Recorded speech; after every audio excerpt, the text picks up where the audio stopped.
My name is Adeline Ardmore. I make little appearance in the following story, but for one brief episode to occur much later. I have also been tasked with the introduction of the tale's protagonist, a once reasonably successful solicitor by the name of Bartrand Lee. Imagine him now in jarring circumstances of his own inexplicable design, waking in a hayfield after a night of uneasy slumber, cold, unwashed, and hungry, 2 days after his 40th birthday. It is late autumn. After folding and unfolding a short letter a half-dozen times, one that has come into his possession unexpectedly and worrisomely, he tucks it into its crumpled green envelope and replaces it in his rucksack, unread. He then resumes his weary trudge down a road he has been traveling for countless days and nights. He is not more than a dozen steps into his day's perambulation when thunder crashes in the sky above, and rain cascades upon him with a suddenness and fury that would have made Noah begin to push the animals onto the ark with both hands.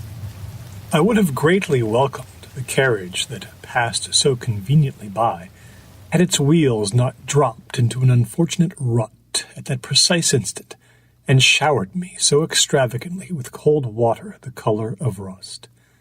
But stop it did, and I clambered inside with exclamations of gratitude. My hostess was not terribly pleased to accept me. She was what I believe our friends across the pond, the British, refer to as a dowager, wearing an imposing scowl of mistrust and disapproval.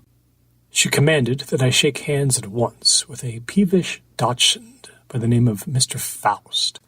I was obliged to take his little paw into my hand and inquire as to his spirits on this gray day. My hostess informed me that she did not usually stop for vagrants, but it would have done no one any good if I were to be washed into the James River like a soiled handkerchief. "I know an all-day storm from the moment it begins," she intoned, "and this one intends to stay for dinner and dancing."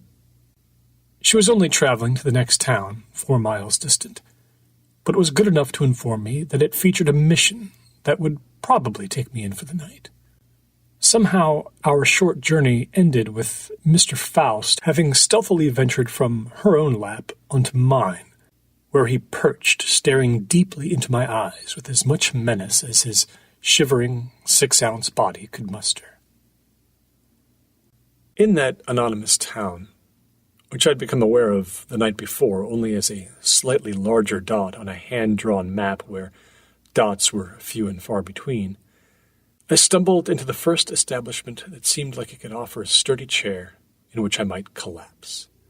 It was an inn and tavern, blessed with a large fireplace that immediately became my truest beloved. Upon first seeing me, the young servant girl nearly dropped the pitcher she was holding.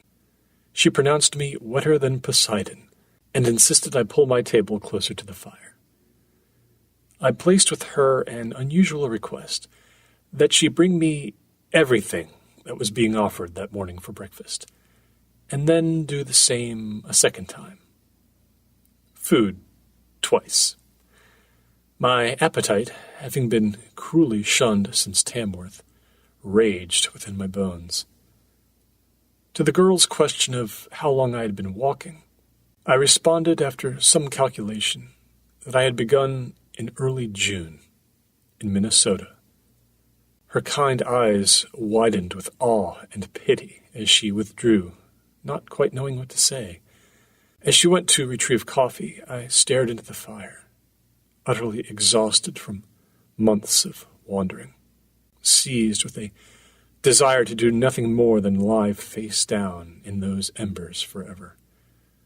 I was not even able to sit fully upright in my chair. My posture itself had slowly withered. I had become an old man. "Would you be so good as to tell me where I am?" I asked the girl upon her return. The town, she said, was called 5 Days. I repeated the words aloud, trying them on for size. I inquired as to the prospects of a man such as myself, staying in town for a time, perhaps the entire winter. Liza, for I would soon learn that was her name, was good enough to offer the address of a boarding house. But then, after turning away to attend to my meal, she turned back and returned to my table, having come spontaneously to a decision about something. Judging my face to be acceptably clement, despite its unfamiliarity with a razor in the past 72 hours, Liza confided that she had a friend, in somewhat tight circumstances, who had a room to let. She wrote the address down for me. The rain thought it would be great sport to double in ferocity as I stuffed myself senseless at the inn, and when I exited, I set my sights directly upon a small general shop across the street where a few villagers made their way back and forth. The proprietor of the shop was too busy with some mathematical calculations to pay much mind to the derelict who had stumbled in. He brightened when I approached the counter with a desperately needed umbrella procured from a tin near the back beside some washing supplies. It occurred to me to ask the old fellow how 5 days got its name. He took to this query with great relish, having lived there all his life, and he seemed to become younger and more buoyant with each sentence of his tale. In 1708, it seemed, a party of settlers had camped for a bit on the site, and couldn't decide whether to push further south. A barley farmer named Cooper Cannell swore he felt something magical in the air there. He was so convinced that little stretch of land was worthy of settlement, he ventured out in the middle of a violent storm, swearing no harm would come to him. "If this is not the place we should live," he said to his family, "then let lightning strike me down." The proprietor of the shop revealed that Cannell had walked away completely fine, and so the decision was made. A charter was drawn the very next morning, and the town was named Perryville. "Perryville?" I said. "Yes," said the proprietor. "It was the surname of the beloved old Catholic priest among them." 5 days after the charter was drawn, Cooper Cannell was struck and killed by lightning as he was walking his parcel of chosen land. It was at that point that someone with a keen sense of humor must have stepped forth and said, "If it's quite the same to you, Father Perry, there's a bit of farce here that's too good to resist." I thought that was terrific. "Hats off to dear Father Perry," I said to my storyteller, "for being a good sport." Father Perry, I was then told, murdered his mistress a year or so afterward. There were no further alterations to the name of the township. Emboldened by the acquisition of my new umbrella, a thing as stout and defiant as a brigadier in Napoleon's army, I walked the roads of 5 days that noontime. You must keep in mind that my physical appearance was at its ghastliest since the beginning of my aimless journey. Everywhere I walked, from the general shop to the church on Eventide Lane, from the butcher's on Park Street to the schoolhouse beside a pond on Glassbird Road, I expected any gaze that fell upon me to be one of scorn. Despite my fatigue, a single frown or wagging finger might have been enough to send me back on the road toward Anderson. Yet, unaccountably, I saw only faces that were friendly, or at worst, disinterested in my purpose. I remember one image in particular from that day. A very frail-looking man in an apron, struggling against visible muscle tremors to stack loaves of bread in the window of a bake shop. He fleetingly misjudged a shape or a weight and sent the whole thing tumbling down, reflexively casting his torso over the lumpen tower to grasp desperately at its components to keep them from scattering. He remained frozen in place, several different loaves threatening to leap to their demise should a single muscle move in error. He saw me then, looking shamefully at him through the glass, and without a trace of embarrassment, he laughed. He laughed. As I hurried inside to assist him, it felt in that moment that I had somehow found something like home. The Angle of the Light by Soren Narnia.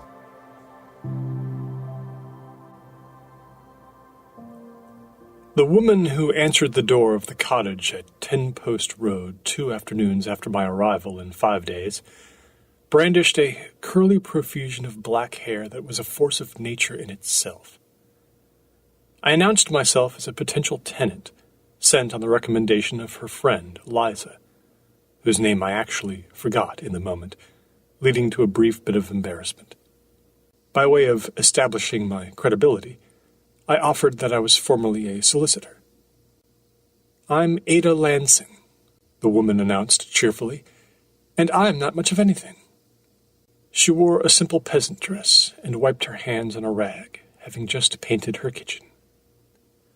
The room I'd come to survey was situated in a carriage house well behind the cottage, and we walked together through tall grass that even now was losing its brief life to the change of seasons. One of the first things Miss Lansing did was point out that by referring to her friend Liza as a young girl, as I had apparently just done in our introduction, I had created the implication that Miss Lansing herself was quite a bit older. And so again I felt embarrassed and stumbled for words of apology, to her great amusement. She'd only been toying with me. This moment, I did not yet realize, would set the tone for our acquaintance in the days to come. She was 29, she told me. In her words, a veritable mummy. Her questions as we traversed the yard in bright sunlight were frequent and pointed, and I found myself quickly explaining my sudden materialization in 5 days, offering that I had been walking without true purpose for several months, and had simply grown impossibly tired. My feet and back could simply take no more. Miss Lansing was quite intrigued by my confession, wondering as to the many particulars of my sleeping arrangements under the stars when the weather was favorable, and in stables or, at best, nameless little inns when it was not. I was at a loss to explain where I had hoped to go, and what my intentions were if I ever got there. As for the room to let, yes, well, my future landlady directed me up a dark flight of steps to the top of the empty carriage house, where she warned me before a final door was opened that I needed to prepare for just how small the space truly was. Having become used to such spaces, I did not foresee a problem until my would-be room was actually revealed. Suffice it to say that I could only imagine a comfortable fit if I were to contort my body into a shape describing the letter Z, and remember to breathe in only on the Lord's Day. I was welcome to stretch out in the neglected emptiness of the ground floor, but Miss Lansing offered an advisory that spiders in 5 days were notoriously aggressive, having carried away the mayor some months previous. So it was that I would rarely be able to tell when she was joking and when she was in earnest. The weekly rate being agreeable, I surprised her with a desire to actually move in. Miss Lansing lived in the cottage, alone. It belonged to her father. She was in the midst of trying to settle debts and save enough money to go out on her own. Not for the first time. She requested that I not divulge to him, should the opportunity ever present itself, that she had let out the carriage house at all, much less to a man. I assured her that she could depend on my discretion, and that I was bound to push off again as soon as winter gave way to spring.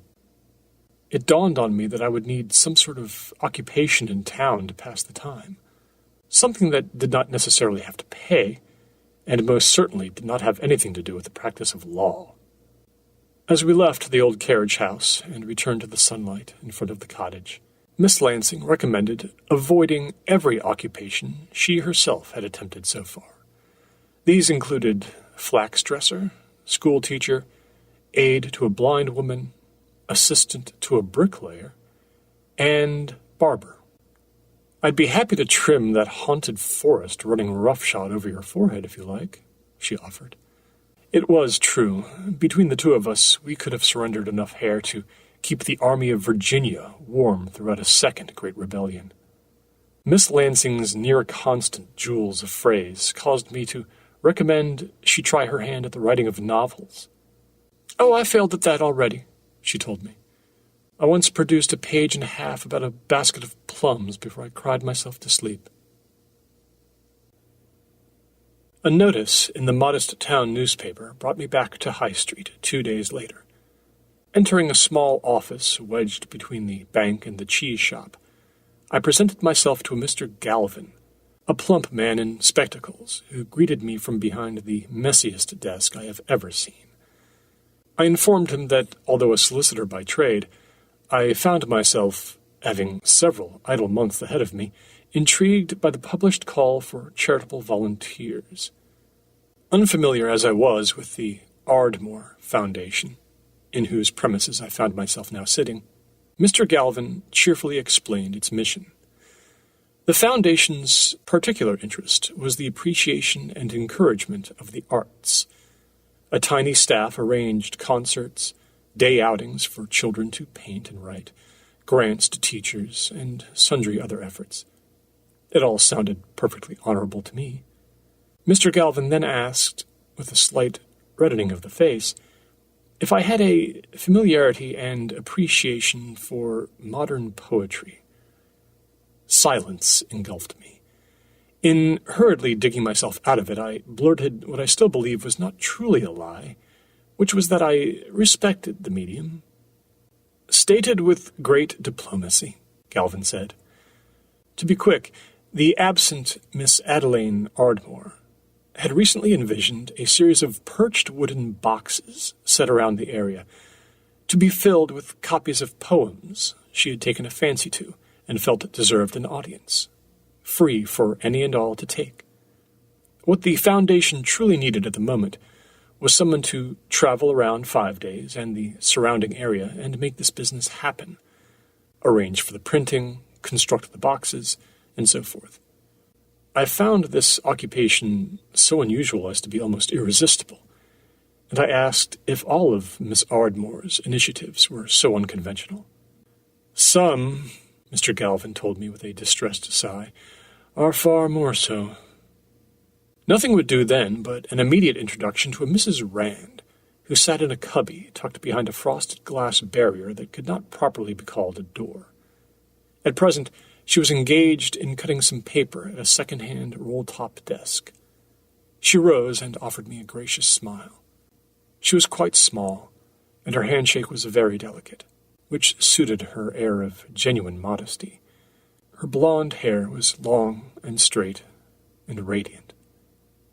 Mr. Galvin painted her a very brief picture of my situation and desire to help the Foundation, and then whisked himself away to other business, asking me only as an afterthought if I could be counted on to assist the group 4 half-days a week, starting as soon as was feasible.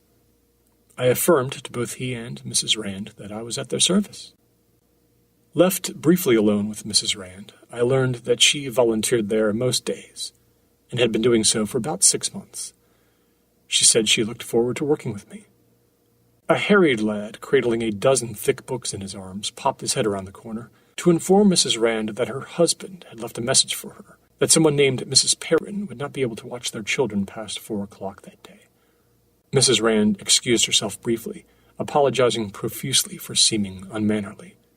And as I awaited her return, excited to start my new career as a champion of the arts, I studied the general mustiness of the office, which had last made acquaintance with the dustpan some time before the demise of Marie Antoinette. Comfortable temperatures and persistent sunlight lingered in 5 days during my first week there, but seemed only to be teasing those with hopes that winter might delay its arrival. I spent a couple of afternoons in my tiny quarters in the carriage house, performing my charge of assembling the 15 wooden boxes, whose rather shoddy materials had been delivered to Miss Lansing's property by Mr. Galvin. My mechanical labors challenged parts of my mind I had not exercised in years, but the true challenge was working with hammer, saw, nails, and wooden posts on the floor while contorting my person to avoid knocking over my shaving kit, mirror, and inkwell more than 5 or 6 times per hour. The room, I swear to it, was getting smaller every day, as if secret elfin workmen were pushing on the walls on all sides as I slept, then assembling at a tavern to toast the credulity of the new stranger in town. My reveries of one day in November were interrupted by an ugly cracking sound just over my left shoulder. I spun around to see a crooked star pattern suddenly ruin my window glass. Pushing the frame upward and sticking my head outside angrily, I beheld Miss Lansing standing down below in the yard. She only half apologized, and offered that the rock hadn't seemed that heavy when she threw it. She was there to issue an invitation to dinner at the cottage, as her elderly aunt would not be coming for her weekly visit after all, leaving plenty of food for two. This happenstance afforded me my first look inside the cozy, sparsely furnished cottage that had an air of the temporary about it. Miss Lansing and I ate outside as the light began to leave the sky, I being tasked first with propping up the short leg of a stone table abandoned by the previous owner. Miss Lansing wanted to know more about my occupation at the foundation. The name Adeline Ardmore, she gossiped pleasingly, was fairly well known around town. The mysterious Miss Ardmore and her benevolent proceedings. About 18 months before, Miss Lansing said, the benefactress had actually hired someone to sketch everyone in town. Absolutely everyone. The residents were asked to show up one by one at the Arts Exchange on Dilfer Road over the course of 3 entire seasons. Miss Lansing didn't think that project had ever come to fruition, as was the pattern with much of the Foundation's efforts. To Miss Ardmore's credit, both the Arts Exchange and the town mission were her doing entirely, so her casual detractors found it difficult to criticize her. Our talk inevitably turned to my apparition at the Light Bell Inn a couple of weeks before. I explained that I had taken a leave of absence from my post at the law firm on June the 7th, and simply set out walking, carrying much too heavy a load on my back, and shedding possessions as I progressed. Miss Lansing wanted all manner of detail of the things I'd seen, but beyond lots of grass and lots of sky, I found myself at a bit of a loss to conjure any striking images. I spared her the tales of the many physical maladies I'd brought upon myself along the way. She laughed and recalled that her servant friend Liza had commented to her just the other day that when I'd appeared at the inn, soaking wet, I looked like a sack of old yams. Upon my return to St. Paul in the spring, certain by then to have declared my jaunt at conclusion, perhaps I would be able to better describe a reason for my wandering, one that would make some sense in the telling. I placated Miss Lansing's probing questions on the matter by reflecting aloud that there simply comes a time when one has to do something a little radical to figure it all out. Trying to turn the table somewhat, I extracted from her the news that she was soon to become one of the oldest novitiates in the history of Mount St. Mary's Convent in Fountainside, 4 miles away. This took me genuinely by surprise. In Miss Lansing's carefree manner and acerbic humor, I thought I had perhaps detected the shadings of a fellow agnostic. She admitted that she had been a very long time in coming to fully embrace the idea of a loving God. She, in fact, was more captivated by the notion of the long hours of diverse study the forward-thinking Sisters of Mount St. Mary's were legendary for providing. Study of all kinds of things, from astronomy to Greek literature, as well as the prospect of teaching there, and being spared her father's many overtures toward getting her married and settled down. I wondered if food preparation would be an area in which she would be taking instruction, as while her beef boiled in beer was passably edible, she had completely forgotten to actually cook the potatoes she'd set before us, a discovery she made mere seconds after I did. Like the cracking of my window pane, it was a matter she deemed of little consequence. and she delighted in rolling one or two of the forlorn objects across the long stone table and into the grass to test their firmness and courage. After dinner, I walked through the dark back to the second floor of the carriage house. I lit the lamp and settled on my bed with a crumpled green envelope I'd first tucked into my rucksack 3 weeks before. The letter had come to me quite unexpectedly and worrisomely. It was due, I think, to a growing sense of homey comfort there in my diminutive room that I felt emboldened to open the letter once again and read the note written in flawless script by a woman who prided herself intensely on that skill. Bertrand, it said, if you're reading this, then the enormously difficult task of finding you on the road has been accomplished. It is imperative you write back as soon as you are able. You well know what I want to discuss. How quickly I lost my nerve and folded the letter up before the second and third paragraphs revealed themselves to me once again. By the weekend, I thought, that's when I'll reply. Perhaps after a large glass of wine with dinner in town somewhere, but definitely by the weekend. It could be put off no longer. The day arrived when it was time to embark on the adventure of the poems. The Ardmore Foundation kept an old carriage about, and Mr. Galvin assisted me in loading it with the posts and the tools I would need for the final stage of assembly and installation. After securing it all on the tailboard, he warned me repeatedly about the temperament of Glenda, the chocolate-colored horse to which my will was about to be surrendered. Glenda, I was advised, had a habit of stopping dangerously dead in her tracks at the sound of singing. Singing or humming, both. She became immediately bewitched by these human vocalizations, or perhaps terrified, it wasn't clear which.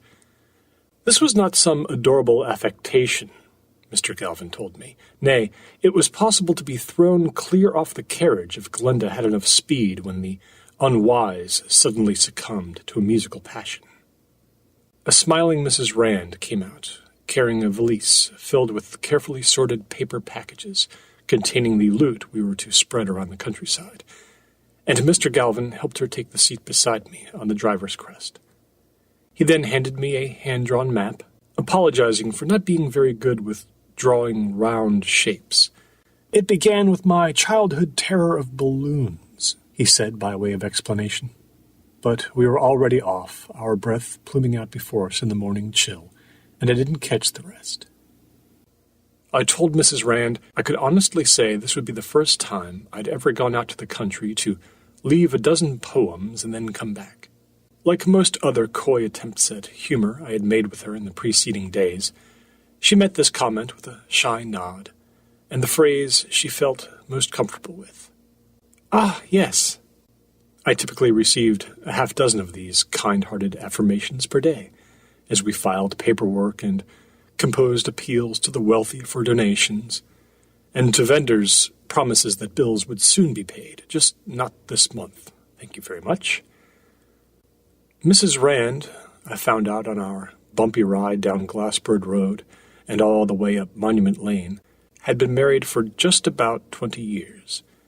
She and her husband were raising 4 young ones, the oldest being 11, the youngest just 6. She assured me they were quite a handful. Working for the foundation had been her husband's idea. He always said that she was too attached to the children, and he wanted her out and about.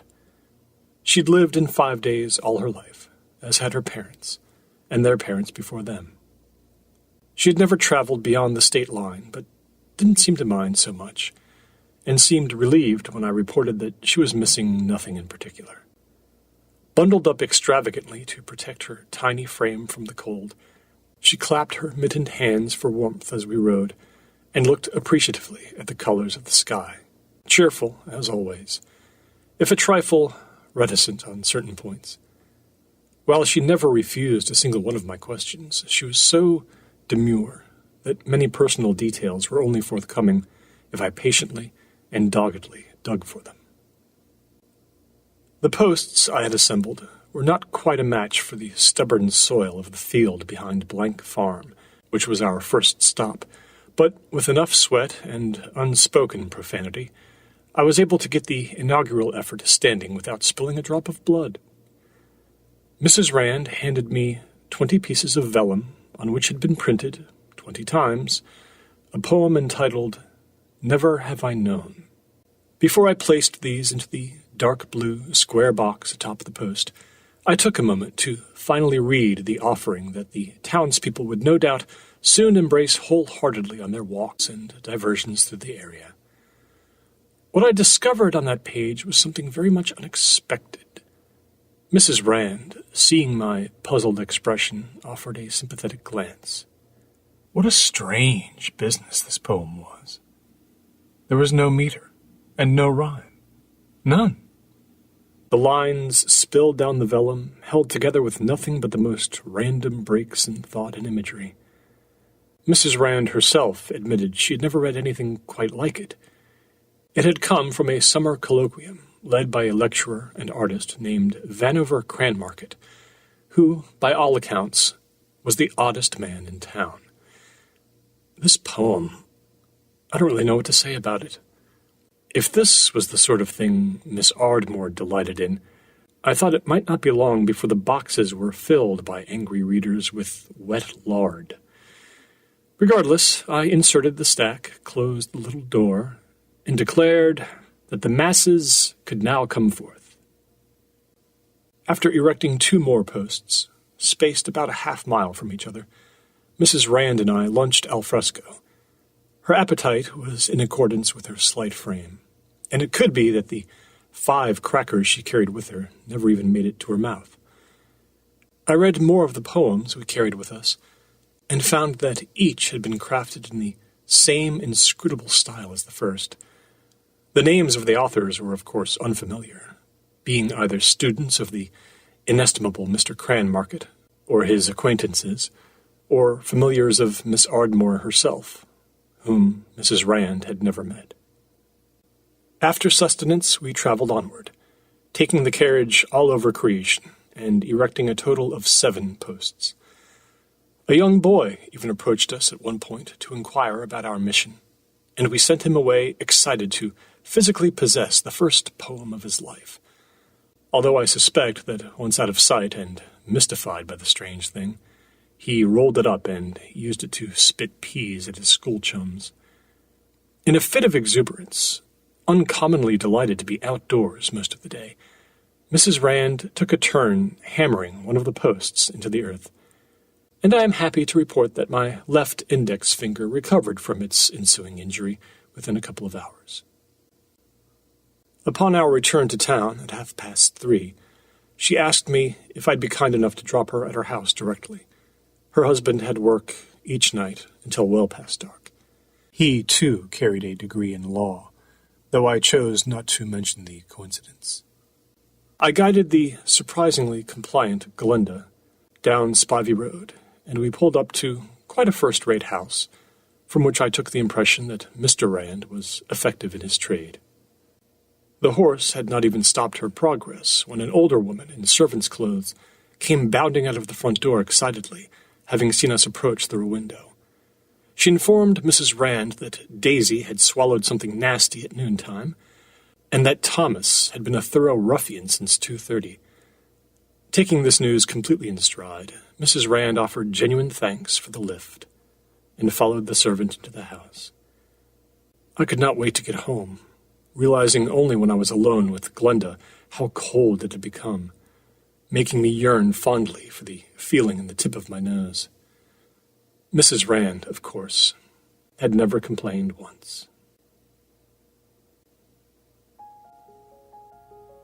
On Sundays, in 5 days, I had a routine. I would rise early and head out for a walk into town. I would usually spot Miss Lansing somewhere on the property, often in the garden, which she was always tearing up or rearranging in the name of some insurmountable beautification scheme. It was best not to ask her too many questions about her labors in the garden, as they all seemed to render it less and less recognizable as such. Hiding under a sun hat, she would raise a hand to me, and I to her. My typical route would take me south down Post Road and along Dilfer, and before I knew it, I was on a high street, passing the tailor and the grain vendor, receiving a few friendly hellos as I went. I suspect I had casually been endorsed by Miss Lansing or Mr. Galvin somewhere along the line. I would buy a fresh roll from the bake shop and take it with coffee I'd bought in Largent's and sit on a bench outside the bank. I remember one of my first Sundays in particular, just before the cold came to stay. I was sitting there as content as could be, not missing the road at all, when I heard someone say, "Hello, Cranmarket." I turned, and there he was, tipping his hat to a passerby, the renowned, I assume, teacher of poetry, art, music, literature, and history, Vanover Cranmarket, positively opulent in a light blue suit and cherry red derby. Though of advanced years and a tad portly to boot, he nevertheless defiantly wore his hair down to his collar.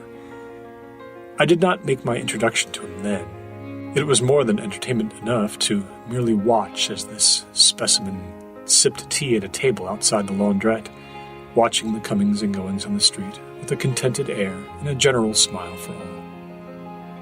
The street cleared, more or less, when the bell tolled for services at St. Bridget's, and I was left mostly alone with my thoughts and a copy of Mr. Trollope's latest effort in fiction, which I had been trying to enjoy for the last 100 miles of my foot journey, though it was not getting any easier to do so. Eventually getting the urge to stroll further while the area was so quiet, I walked past the church, but stopped briefly to listen to a hymn being sung from within, the amateur chorale being of especially strong voice. It was then that I recognized the first of two familiar faces that Sunday in town. Through the window I caught sight of Mrs. Rand, standing on a dais with a dozen other parishioners, garbed in blue choir dress, enthusiastically singing, "Be Thou My Vision." It was difficult to tear myself away. She was such a pretty picture of virtue and contentment. Instead of commencing my roaming just then, I secured a cozy spot under a tree by Largent's and waited for the service to end, at which point several dozen people filed out onto the street. Soon enough, Mrs. Rand came out, accompanied by her tall, sturdy, serious-looking husband. They had someone with them, someone Mrs. Rand had not mentioned to me before. It was either her mother or her husband's, I guessed, who walked with distressing weakness between them, each caregiver supporting one arm. But the lady didn't make it very far, and in fact the 3 steps to the sidewalk seemed to be too much for her. A chair was quickly produced for her from the shadows by a curate, and she sank into it. I saw the family resemblance then, the one that was quite strong between the lady and her daughter. Mrs. Rand's husband tended to his mother-in-law with calm professionalism, removing her shoes as the parishioners filed past them. Their children came next, smartly dressed. Mrs. Rand knelt and spoke something softly into her mother's ear as I took my leave. Later, by the creek which ambled alongside Redbud Road, it was Liza Mahay I saw for the first time since she took me in from the rain at the Light Bell Inn and served me the biggest breakfast I'd ever eaten. It was a very brief recognizance, as it felt awkward and inappropriate to see her as she was, sitting with a young companion on the creek's bank, shivering a little. He was clumsily arranging a shawl around her shoulders, while she laughed, good-naturedly, as it became hopelessly entangled in his hands. Eventually he gave up on the whole business, and she placed her head gently on his shoulder. It's not often one sees two people so obviously in love. I left them in peace and headed slowly back to the carriage house, where I intended to while away the afternoon, as usual, with a nap and the newspaper. I seem to remember every Sunday being as effortlessly enchanted as that one, which is good reason for you, dear reader, to doubt my judgment. And so many more such reasons are to come. On the morning of the 10th of November, I ran down the steps from my room and bolted out the door, still pulling on my clothes, as I was late for a very important appointment. Miss Lansing was waiting at the door of the cottage, and promptly levied a withering judgment on my rumpled appearance, which was due to my waking up late after a disturbing nightmare, my second of the week. Anticipating my question about the lack of a carriage in sight, she announced that, having been inspired by my epic trek from Minnesota, we would be walking to Mount St. Mary's that morning, a journey of several miles. She laughed at my dumbfounded reaction and pushed a carafe of water into my hands.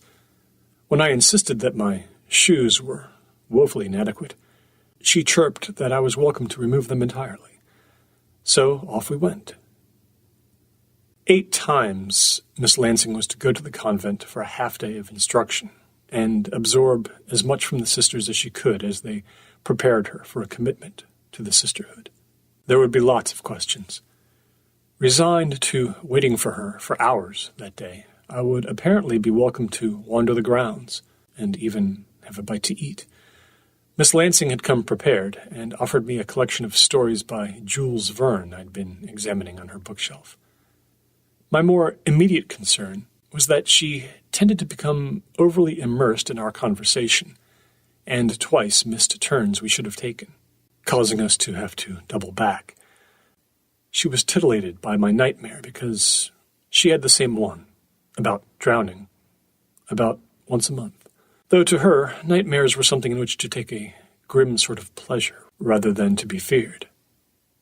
When I came to suspect 45 minutes after our departure that we were truly going astray, as we were now surrounded by a landscape that featured a few more cantankerous-looking bulls than I normally like to see, I advanced to the viewpoint that we should have made a left turn several hundred yards in the past, but eyeing an old map, Miss Lansing insisted we were doing just fine and that she knew the way.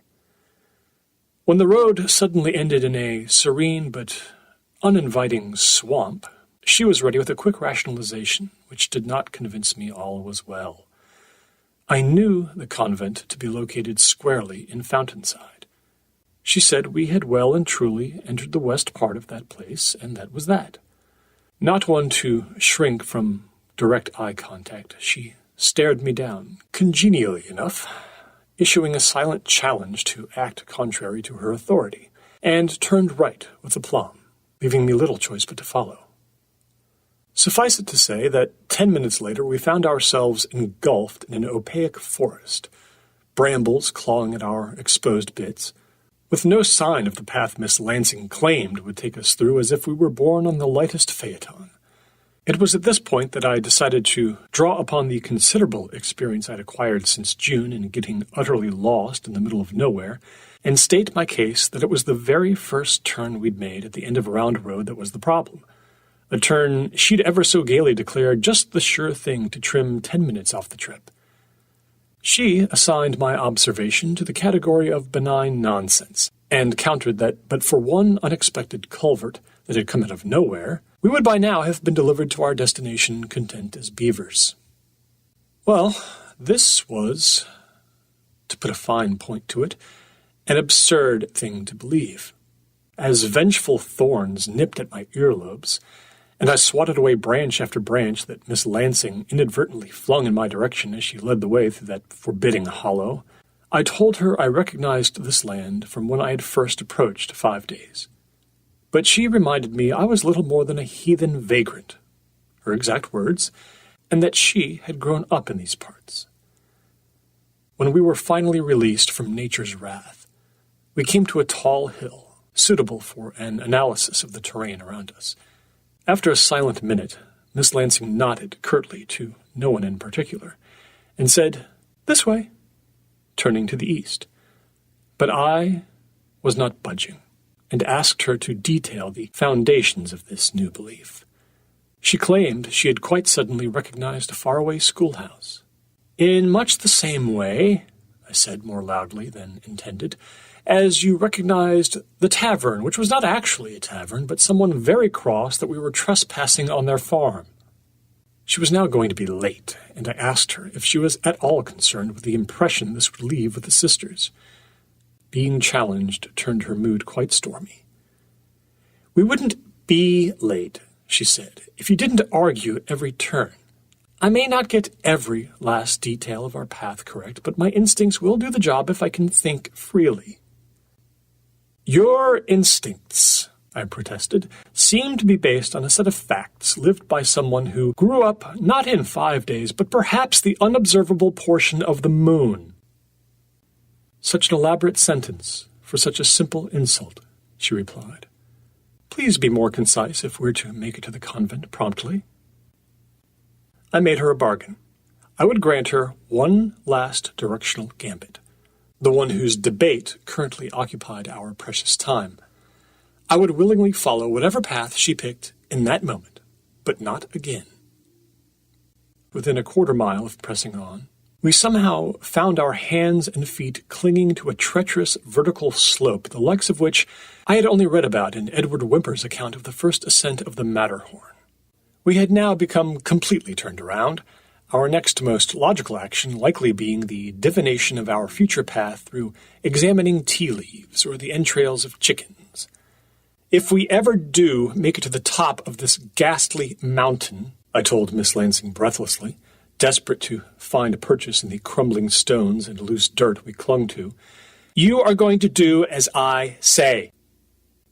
Upon reaching the summit, where the land finally leveled out in a rational way, we beheld the convent, a few hundred yards in the distance. "There," Miss Lansing said. "You're welcome to stay here, and be cruel to the animals of the wood instead." The humor usually present in her voice was gone when she stomped off to attend to her appointment, leaving me panting and befuddled, and with little to do but wait for her. Which I did.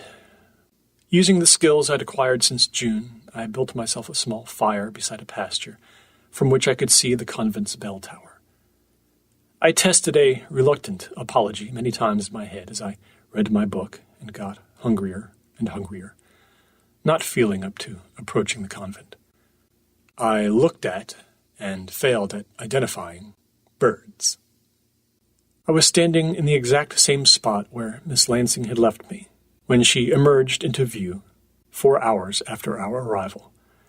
The element of trot in her step had returned as she came forward. When she was close enough, she offered me a gay but deeply cynical smile. "That was delightful," she said. "One of the sisters taught me a shortcut. I didn't quite catch all the details, but let's have a go at it." She never slowed as she moved past me. We did make it back to town without further incident. I realized toward the end of the trip that at some point unknown to me, she had begun to address me simply as Bartrand, and I called her Ada. A new batch of poems arrived at the Foundation in due course, though not more than a dozen copies had been taken from the posts we'd established. From my tiny corner hutch, I crossed the office to Mrs. Rand's desk one morning to inquire if she'd like me to start in on arranging the print work this time. Surprised by the sound of my approach, she aborted the act of writing something and hurriedly cleared a page off her desk without as much subtlety as she'd intended. She was a little red in the face as she beamed and accepted my offer of help. I let on that I'd heard she'd had a wedding anniversary over the weekend, one that boasted a nice, healthy, round number, and asked if she'd gone out anywhere, perhaps to Westlake's on Swan Street, an unusually fine restaurant, or Captain Norris Hall to hear music. "Oh, no, we never," she said dismissively. She'd had her hands full with the children since noon Friday. Benjamin had additional lessons now, across town, and Ella had expressed an interest in learning to sing for the church choir. Thomas suddenly required new Sunday shoes after some rabbits had set upon his latest pair, and an earache Daisy had come down with Monday previous had somehow circumnavigated her head and landed in her other ear. In response to all this, I offered a word of the deepest insight and philosophical gravity. Goodness! Our talk turned to poetry, and my growing surety that I was beginning to believe I understood what these experimentalists, whose work I dutifully left for the public, were trying to accomplish. Mrs. Rand could not quite claim the same confidence, but hoped that one day soon it would all fall into place for her. Then, standing there awkwardly with no reason to remain in her presence, I suddenly remembered that when she and I had first gone out spreading the poems, she'd mentioned that she'd written a fair bit in her school days. "Ah, yes, a long time ago," she said now. "It was very juvenile." She claimed to remember no works in particular, but I got the impression from the rapidity of her response and the way she dropped her gaze that she wasn't quite telling me the whole truth. I myself never had enough imagination to write anything. In school, there had been a bawdy limerick which brought me to the headmaster's office, where he seemed mainly irked that I had rhymed legs with legs. An anecdote I didn't think it would be especially beneficial to share with Mrs. Rand at that juncture. I returned to my hutch at the exact moment a chilly draught snuck in through one of the many cracks in the aging wainscoting. The office was always cold, and we all typically kept our scarves on. Something about this momentary brush with winter rendered me a little downcast. It reminded me of how cold it was truly getting outside, and what that would do to our poor poetry project. Conrad, the starry-eyed young foundation helper who tended to move at terrifying speed through the office and had ambitions to become a surgeon, had left 2 pieces of correspondence on my desk in my absence. The first offered these words on a small blue card. "Dear Mr. Lee, despite my daughter's whimsical but clumsy attempts at subterfuge, it has come to my attention she's taken in a mysterious lodger.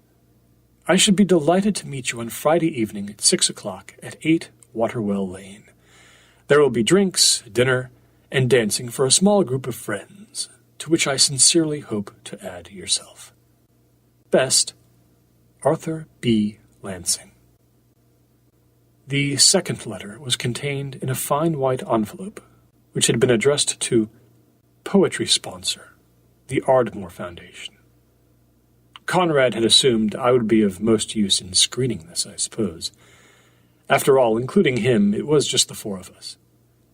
As I unfolded the letter, I looked across the office toward Mrs. Rand's desk, where she had resumed writing on that single page she seemed to have secreted from me. "To whom it may concern," this letter read.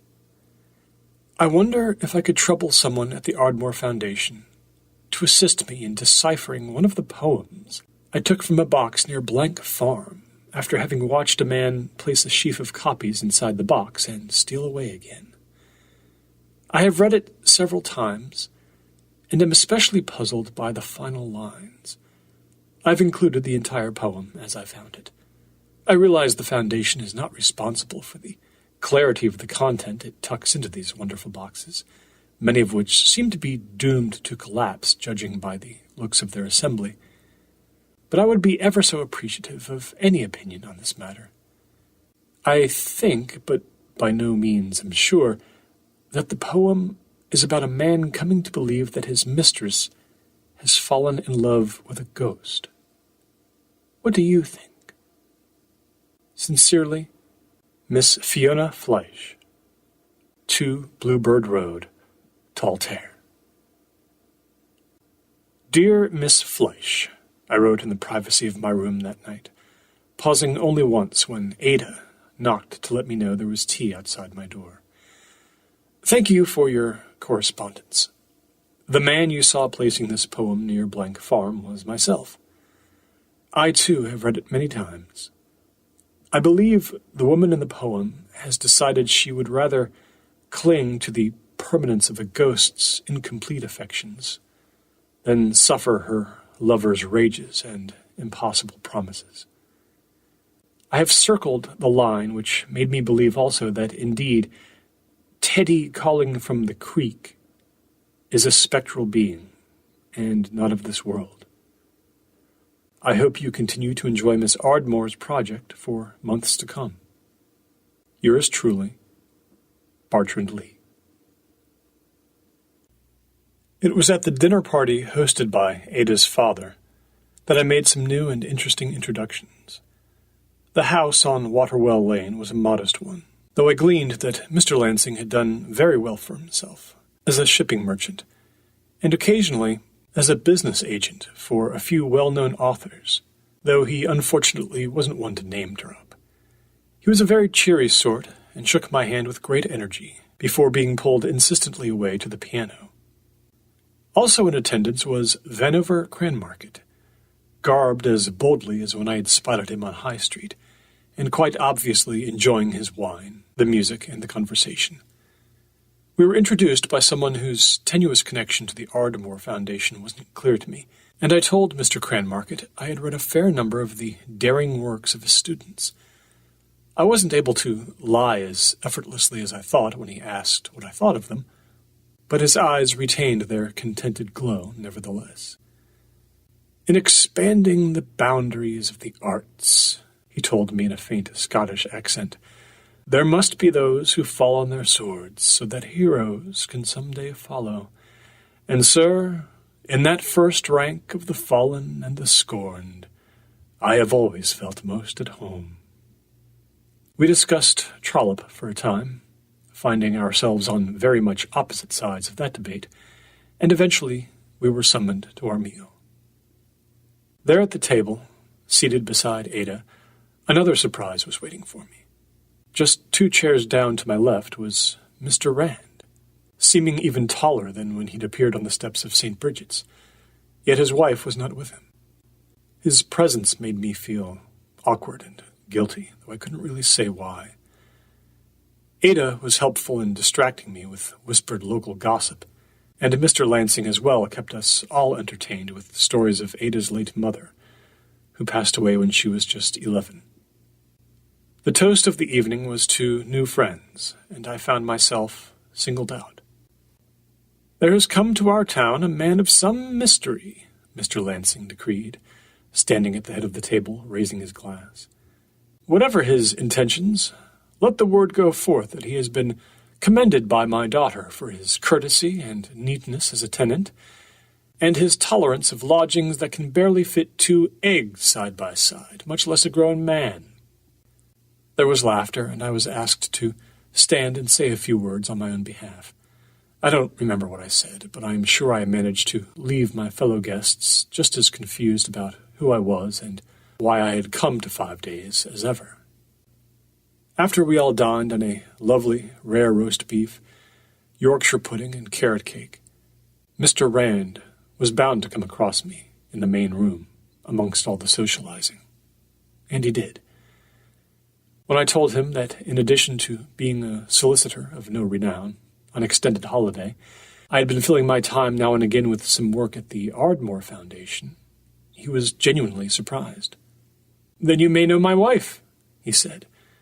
And I told him that, yes, we did in fact come into contact often. Becoming surprisingly chummy quite quickly, he told me he was glad she'd found something to get her out and about. He had never visited her at the foundation. "Oh, she's a good woman and excellent with the children," he told me. "But you know, there's only so much poetry I can endure." Trying to match his level of familiarity, I asked if she kept the stuff around the house, as if we were talking about opium. To which he replied that the presence of verse wasn't so much the problem. It was that she'd recently begun to write again, after 2 decades away from the arts, and had been greatly saddened by the rejection of her application to Mr. Cranmarket's colloquium in May. "I don't mean to suggest she has any obvious failings," he hastened to say. "It's just that some problems I'm not sensitive enough to understand." His tastes ran more toward the sporting life, and his focus always was on earning enough to keep the family's head above water, what with the children wreaking daily havoc, and his mother-in-law living out her final years with them. I told him I understood completely. He offered me his card should our business concerns ever meet a happy intersection, and departed. Ada had been looking a little uncomfortable all evening. Though she had cheerfully fobbed me off on whomever she could for a series of conversations I felt uneasy with, she had not herself socialized much, preferring to tinker about on the piano. We finally caught up to one another again, and I commenced my finely honed process of calculating precisely how soon I could suggest leaving a gathering without causing offense. But as usual, discretion cost me too much time, and before I knew it, a violinist and player of the piccolo had suddenly cleared out a space before the partygoers. Panicking, I reminded Ada of the rampant terrors of the night that it would be wise to thwart with an early exit, possibly including wolves and vampires. But it was for naught. Dancing, that most terrifying of pursuits, had found me. As I warned Ada the moment the music began to play in earnest, the sight of my body set in motion to any comprehensible set of notes inevitably caused embarrassment and pity, even in clergymen, and sometimes, I would swear to it, passing geese. But she revealed she had agreed to accompany me that night for one reason alone, and that was to have a dance partner under the age of 60. So I quickly downed too much wine, and she put me through my bungling paces off and on for a full hour, nudging me twice, with some violence, toward a Miss Manning, to whom I'd been introduced earlier, who was very much single and very much interested, if you believed Ada's tall tales.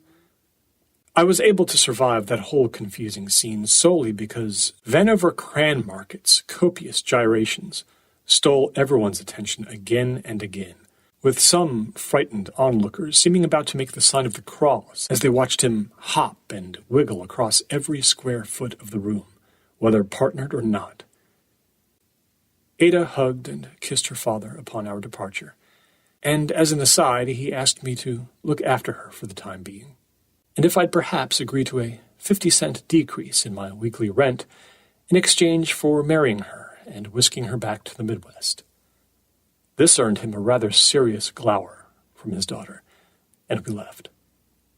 Mr. Rand, I had noticed, left long before the music could swallow him up as it did me.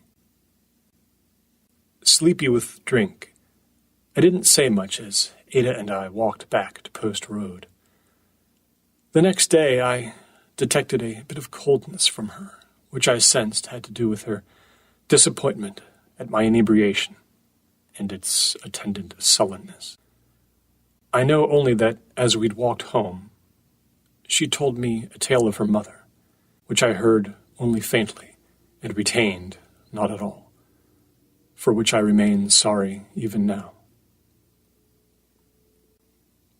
I walked with Ada again on her third or fourth trip to Mount St. Mary's for a day in which, as part of her ongoing program of introduction to the ways of the sisters, her discernment, as it was called, she was to assist a group of them with a renovation project on the grounds of the convent. We made it there in the morning effortlessly and without argument, exchanging stories of our school days. Ada revealed that though she was frail as a child, she was something of a bully, and caused her mother and father no end of consternation.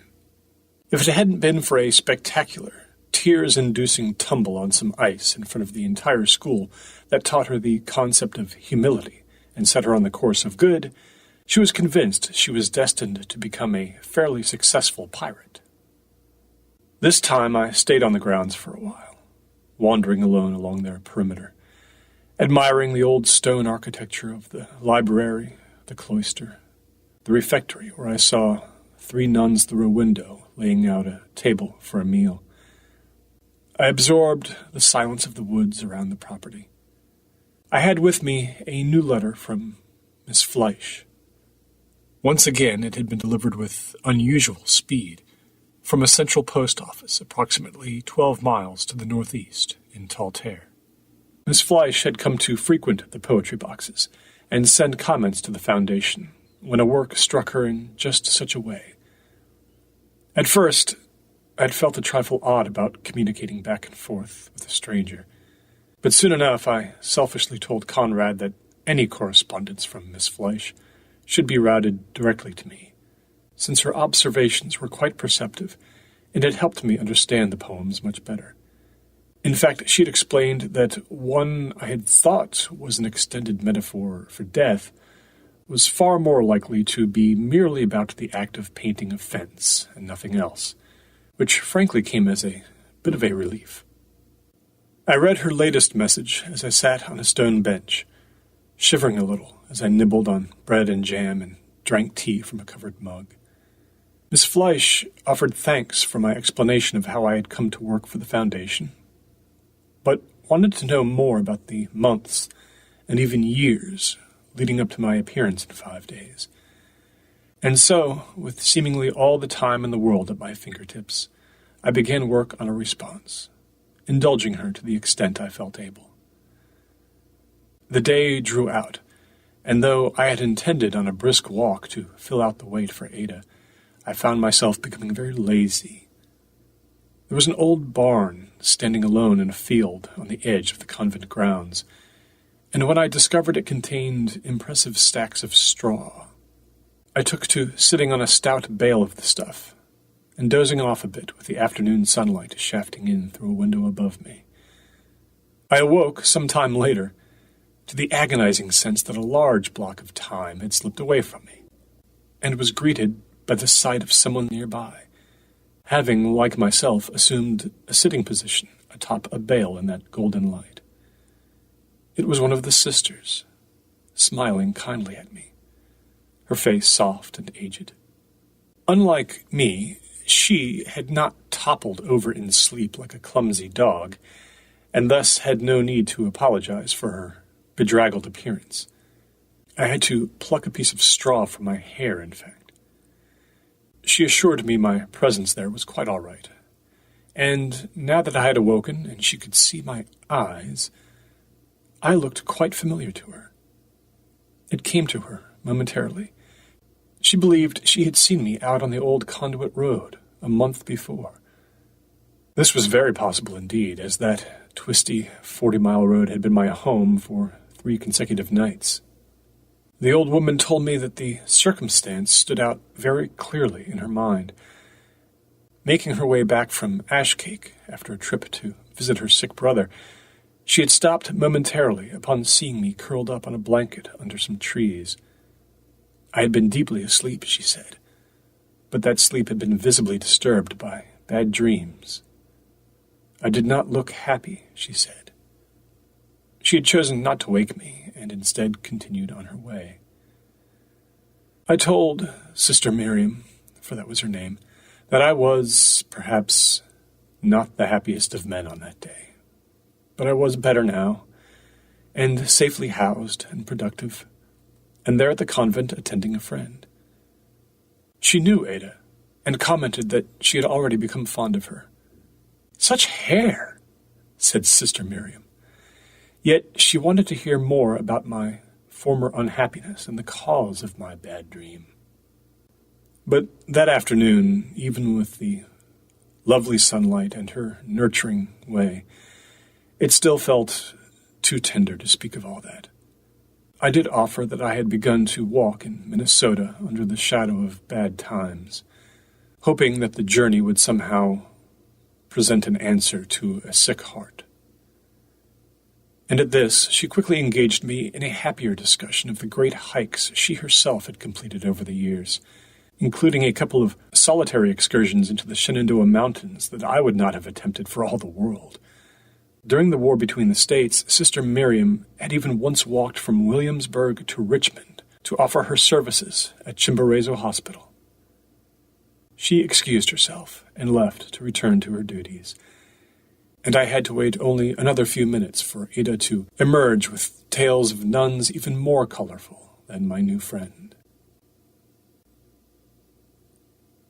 Dear Miss Fleisch, the good news from town is that I agree with you that Conversations with a Shadow is the most vivid poem of the bunch you recently found in the Foundation's boxes. But I attest I was more moved by the lines in A Farewell to New York, when the poet described his feelings of regret about the ugly and neglected pub he often passed, but never visited during his years there. In response to your original question of last week, yes, I too have a place in my memory like that. It was a wonderful pond that, throughout my childhood, my mother was too afraid to let me skate on, so I never got the chance. I have never seen it since the day I left home, though I have dreamt about it twice. I wish you an early and Merry Christmas. If you should come across the poem entitled Let There Be Lies in your haunts over the next weeks, it can be located in the box on Round Road. Do let me know what you think it means. Both I and Mrs. Rand here are utterly befuddled. Sincerely, Bartrand Lee. Dear Mr. Lee, I enjoyed your recent thoughts on Crossing Seven Sounds by Mrs. Morvern. I regret I have less time at the moment to traipse enjoyably about discovering the Foundation's offerings. I live in very unusual circumstances, which I will not try to describe here, as it would be hopeless. Though the happiness of a traditional Christmas will not be mine this year, I am hopeful January will find me back at home, amid familiar things and habits. In the meantime, I have another question for you, if you would be so kind as to indulge me. What is the thing you miss most about the town where you spent your youth? And do you still feel young? Yours, Fiona Fleisch. My other great ally in the struggle to understand a more sophisticated level of creativity was, of course, Mrs. Rand, who continued to be good company to me at the Foundation. Our work together with the poetry boxes had been essentially complete since late November, and it was then merely up to me to distribute 1 or 2 batches per week, always traveling alone. I thought many times about broaching the subject of her renewed poetic efforts, but because she never mentioned them, I chose to keep what her husband had told me to myself. The next project, which brought us together in the office a couple of days per week, was little more than a toil in public relations, dry as toast, but I continued to enjoy our conversations. Through them, I learned more about Mrs. Rand's children than I even knew about my own 2 nieces, who lived in Illinois. I delighted in trying to tease out of her other bits of personal information. I achieved small victories in getting her to speak of her school days and the singing instructor who had traumatized her with his harshness. I had a secret goal during the times I could convince her to take a small midday meal at the same time I did, the 2 of us sitting at a common desk in the center of the office. I would always try to make her lose her perfect reserve and laugh at some foolish joke of mine, or go down a path of memory so deeply that she seemed to forget momentarily that it was time to get back to work.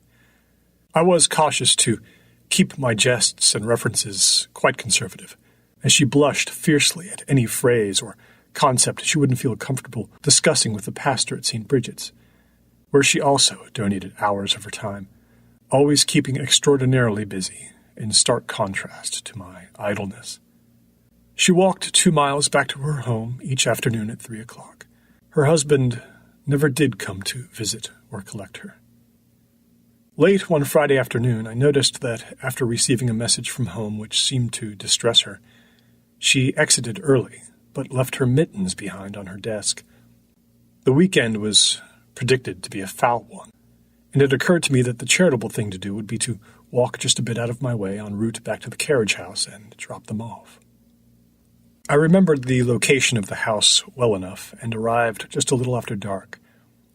Parting the small gate, I fully intended to knock on the front door, yet when I approached, I felt suddenly shy, and honestly dreaded the possibility that the door might open on Mr. Rand.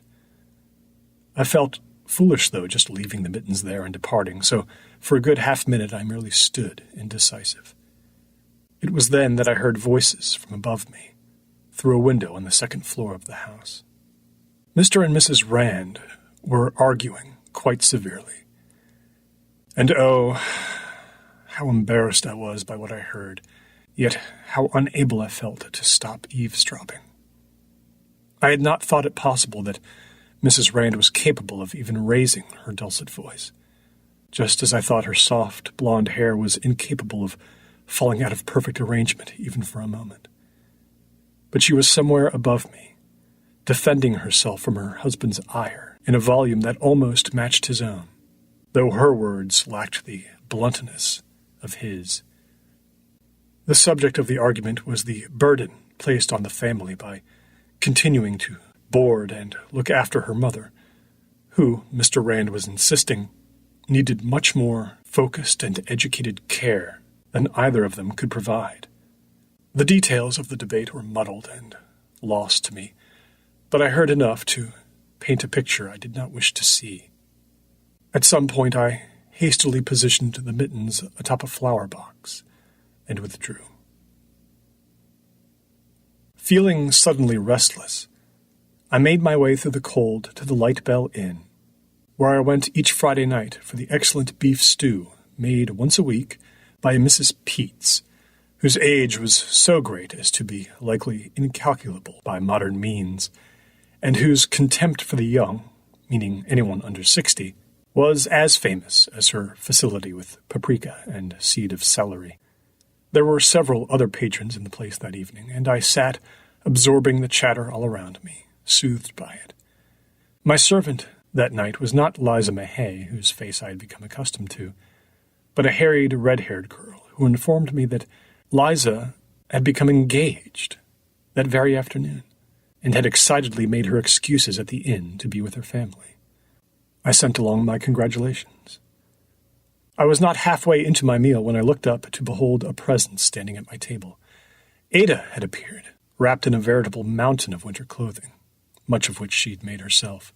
The buttons on her coat sometimes did not completely coincide with the notches made for them opposite. Returning from Waterwell Lane, she'd thought she might catch me at the Light Bell, and quickly drafted me into assisting her with the task of memorizing some passages from the Bible, which she would be obligated to present the very next day at Mount St. Mary's. Nothing would do but that I hurry through that legendary stew and walk with her back to the house. By 7:30, Ada and I were walking under a full moon down Eventide Lane, she reciting all along, my duty being to check her notes by my feeble lantern and admonish her whenever her memory lapsed. I have since gone back to Psalm 18 to familiarize myself with that passage once again. I hold this indelible image of Ada bundled up, walking beside me in the dark under the stars, breath pluming in front of her, speaking those words with a strong voice, as if performing them for the dark fields on either side of us.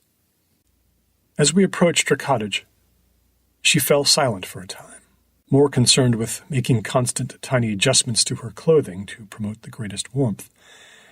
Thinking about Psalm 18, I asked her something candidly and with some reservation. Something that had been on my mind for some time, I couldn't quite say why. Have you ever thought, I asked Ada, that of all the people who have ever imparted to us little bits of their wisdom about what it takes to be happy, there is one among them who got it right. But by the time we finally understand who it was, we'll be too old to live by what they knew. She mused upon this quietly for a moment. What a marvelously depressing thought, she finally replied. How fortunate for you that someone once wrote an entire book of the bits, so people like yourself wouldn't have to worry. I will read it someday, I said, knowing precisely what she referred to. I will, I promise.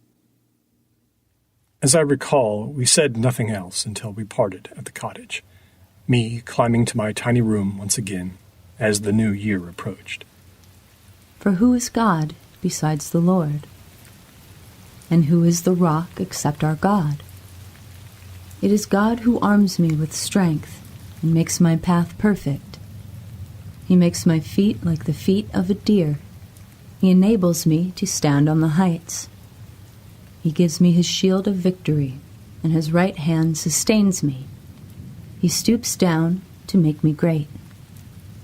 He broadens the path beneath me, so that my ankles do not turn. Dear Mr. Lee, I must say I was disappointed that you didn't care for My Kathy Hears the Bells, which I found to be filled with many beautiful lines about romantic pursuit. Perhaps you were in an ill temper when you read it. Indeed, might it have been on the same day you could be seen nearly falling off that wagon you travel about in, when your horse stopped so suddenly and without cause? That was a rare and delicious moment, I must tell you. Yours, Miss Fleisch. Dear Miss Fleisch, I leave aside for the moment the quite profound mystery of your knowledge of my follies involving that accursed horse, to add a contrary thought concerning My Kathy Hears the Bells. The poem left me with the belief that the author, Mr. Williams, has very little, if any, experience in romantic pursuit, and seems to be basing his words entirely on the clichés of the most fanciful scenarios from literature. I don't read those much anymore, I am sorry to say. The address shown on your envelopes suggests a home in Taltaire, yet your presence on Monument Lane in 5 days suggests you must have had some appointment there. Please do enlighten me, and, as always, come by the Foundation on High Street any time that suits you. Sincerely, Mr. Lee. Mr. Lee, your response to My Kathy Hears the Bells is so strong that I wonder if there's not more to your history than you let on. Fondly, Fiona. It came to pass that 5 days was where I attended Christmas Eve Mass, something I had not done in many years. I found myself longing to be surrounded by the townspeople instead of encountering them randomly here and there about town. I wanted to be among them in the soft, low light and soothing warmth of St. Bridget's, losing my inhibitions enough to even sing with some enthusiasm. I saw many now familiar faces, including Liza Mahay and her new fiancé, the fellow from the bank of the creek, standing and singing beside each other, she looking just as happy as rumored. Vanover Cranmarket tugged on my shirt sleeve from behind me and said hello. Ada was on Crispin Street that evening at the Cathedral of St. Joseph. The choir assembled halfway through the Mass and stood on risers. There, of course, was Mrs. Rand, tucked in the middle of them all, never lifting her eyes from her hymnal. As the Mass continued, I often found my gaze drawn to the great window to my left and its stained glass depiction of Christ in the Garden of Gethsemane. Ever since I was a child, I'd been comforted by the yellow glow of stained glass and the effect of the light that could create the impression of midday, even at the latest hour. After the service, I got up my courage and made my way over to Mrs. Rand to congratulate her on her fine singing. She blushed, as expected, and was self-critical, and said she intended to work much harder on the higher notes. There quickly appeared her husband and children. Mr. Rand pushed his mother-in-law in a wheelchair.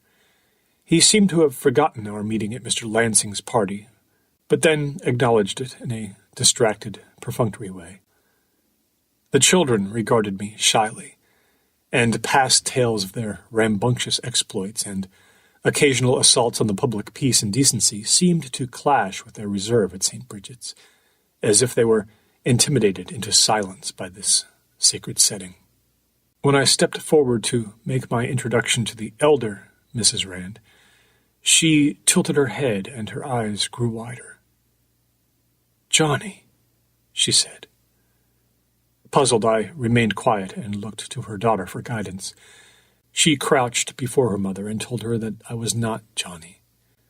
She then apologized to me and said she should have told me sooner that I bore a somewhat striking resemblance to her mother's dear late brother, gone 3 decades now. I did not know how to respond.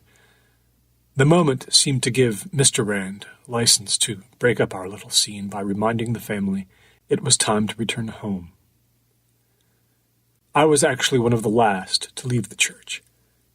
I found myself wanting to just sit for a bit and look at that window again, at Jesus as he knelt alone with clasped hands, looking up at a blue ray of light, his eyes receiving it with no fear, only hope. There's a silver stain that's applied to the side of the window facing out, Ada had once told me in conversation. When the glass is fired, the stain turns a lemon or gold color. There's your effective day in the middle of night. I woke up to snow outside my window on Christmas Day, and was surprised by my own sense of wonderment and simple happiness at the sight. The flakes enjoyed a pleasant and lazy descent to earth, promising not much more than a light white carpet in the grass before it likely wandered away to some other place. I strolled to Ada's garden to enjoy what I could of it, and found her standing there, looking off into the distance, a red scarf draped around her shoulders. She wished me a good morning and a Merry Christmas, and told me I was still more than welcome to join her at her father's house that evening for dinner. I don't like the image of you sitting on the edge of your bed and prying open a can of beans with a whittling knife, she said. Until then, she had some fresh bread with apples and coffee in the kitchen. As she spoke, she seemed a trifle distracted by the contents of a letter she held in one hand, and I wondered aloud if she'd received wishes from anyone special.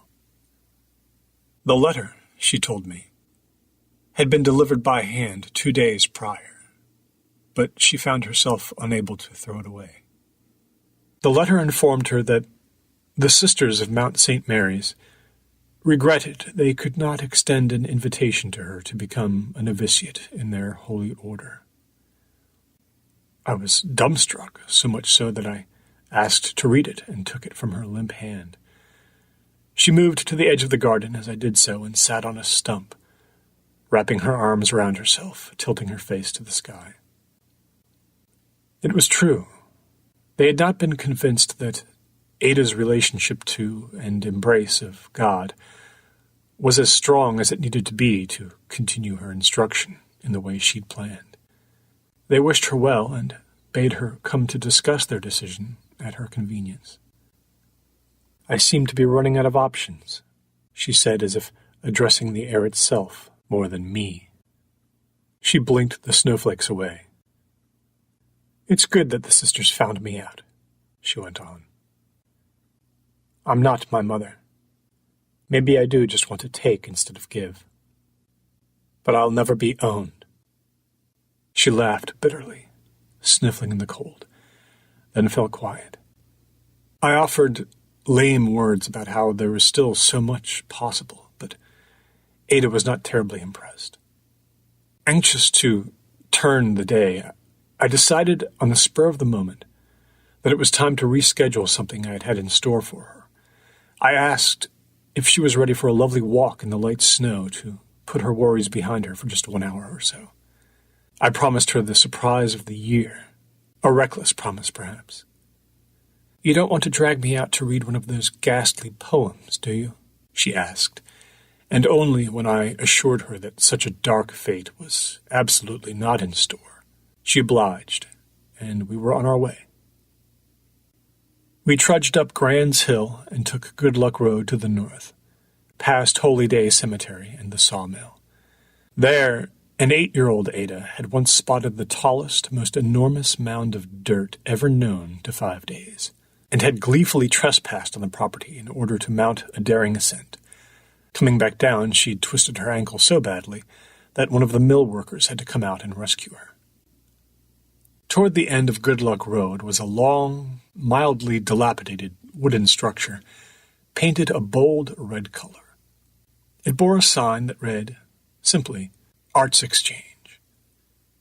I produced a key from my pocket, one I'd acquired at the foundation from Mr. Galvin, and Ada and I gained entrance. Our voices echoed in the musty interior, which was divided into 3 cavernous rooms, built end to end. Ada told me she had only been inside this place once, when it was first opened by the Ardmore Foundation. There had been a reception and a display of paintings by a local man which had aroused some scandal for the suggestiveness of their imagery. What we beheld now, before almost anyone else in town would be allowed to, was a great assemblage of black and white sketches covering every inch of wall space. I had adhered many of the sketches to the walls myself as part of my foundation duties. "Here they are," I said to Ada, without teasing anything more. It took her a moment to realize that these were the drawings of the townspeople of 5 Days, which had been commissioned a full year and a half before. Hundreds of faces, the result of dozens upon dozens of very brief sittings, which had kept the artist busy for months, even as he sketched others based on photographs, or even, in some cases, the verbal descriptions of those distrustful relatives or acquaintances who simply would not sit for some artist. Faces of 5 Days, by Stephen Whitby. The exhibit would be titled on the general invitation to be issued shortly to the entire town. The name, Stephen Whitby, had become known to me as the fiancé of Liza Mahay. I had to admire him for completing this daunting project while spending most of each day toiling in the stables of a renowned local horse breeder. Ada seemed a bit hesitant to go exploring for her own likeness there in the gallery, so I had to urge her on. "Where do I start?" she asked, looking all around her. "Some of these rows are above my head." But I would not produce the geographical key which would take her right to her own image, suggesting to her that it would be more rewarding and more fun to go on a bit of a hunt.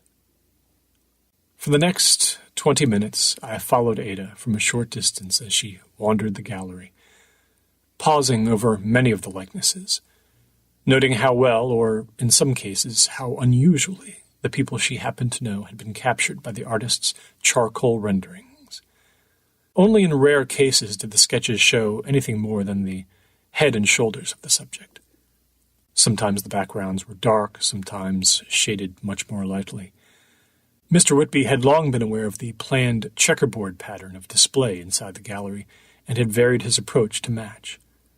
From having spent several days inside the gallery, I knew that, for example, Ada's father could be found over by the building's northernmost window, and the proprietor of the bakery I visited so frequently was to be seen smiling up from his heavy square of paper just inside the archway that divided the front room from the middle. Ada laughed a bit when she spotted her old teacher, Mrs. Hines, whom she said looked every bit as mean as she remembered. A few minutes later, she noted that, naturally, the artist, Mr. Whitby, had seemed to take special loving care with the sketch of his fiancée, Liza. At one point, I watched Ada move unknowingly past the image of Mrs. Rand, who briefly peeked over Ada's shoulder from her position on the west wall. Her husband and children were in the sketch with her. Finally, Ada found herself. Conrad had affixed the sketch solidly to the center of the south wall under my own supervision. She stood staring at it for almost a full minute before turning to me with an expression that reflected not the sunnier mood of the last half hour, but rather the pained one she'd worn in the garden. "Why was I drawn so sad?" she asked me. I looked at the picture. She had not been drawn smiling, true, but to call her face downcast was a matter of opinion, I would say. "Look at me," she said. "I look sadder than all these other people." She paced impatiently, left and right, glancing again at this person or that person.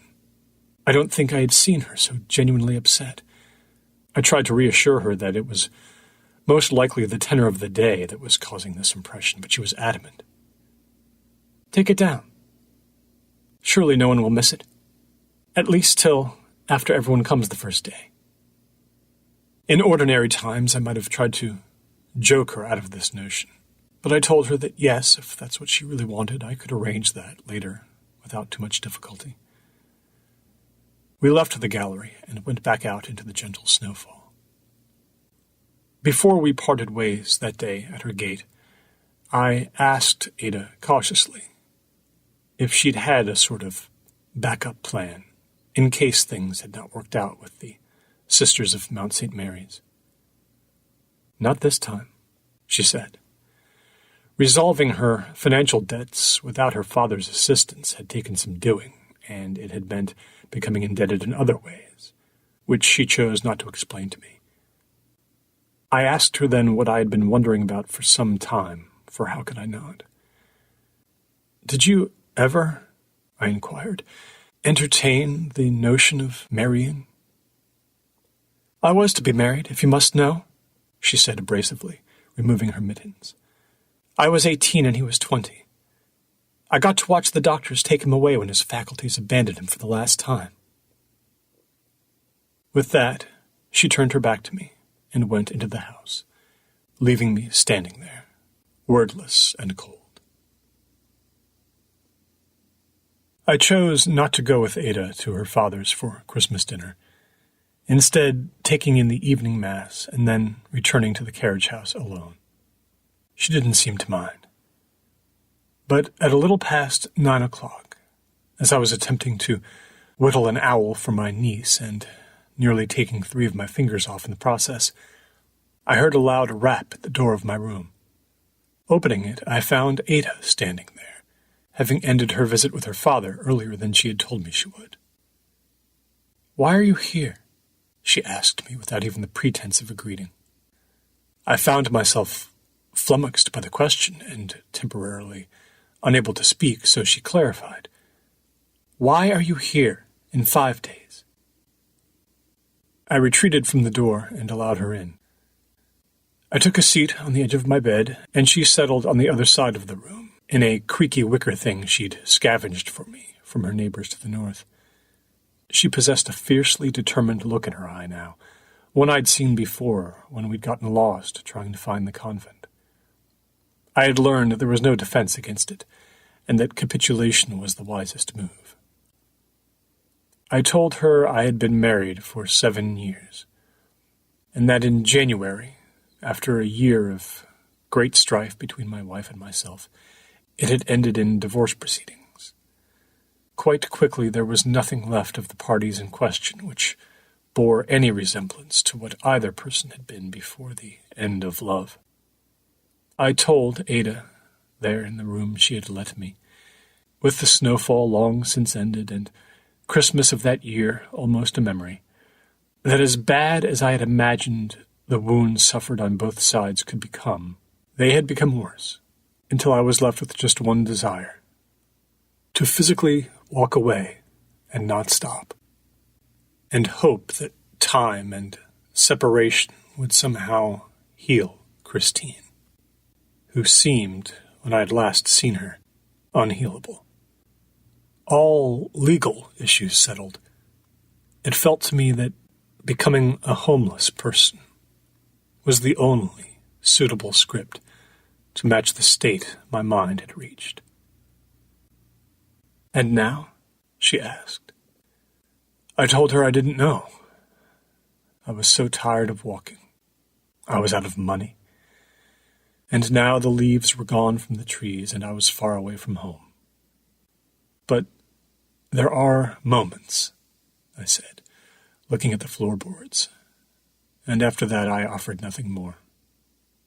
She thanked me for my long-delayed honesty, and the next thing I knew we were leaving that room and crossing the yard once again, shivering.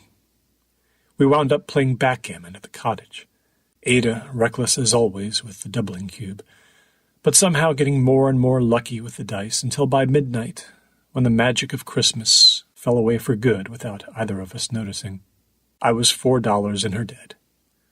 I had 1 glass of wine too many, and when I collapsed heavily on my bed at 1 a.m, the last thing I remember thinking to myself was, all in all, not a bad Christmas. In sleep, I dreamed of the city of St. Paul, where I had come from, and where I was known.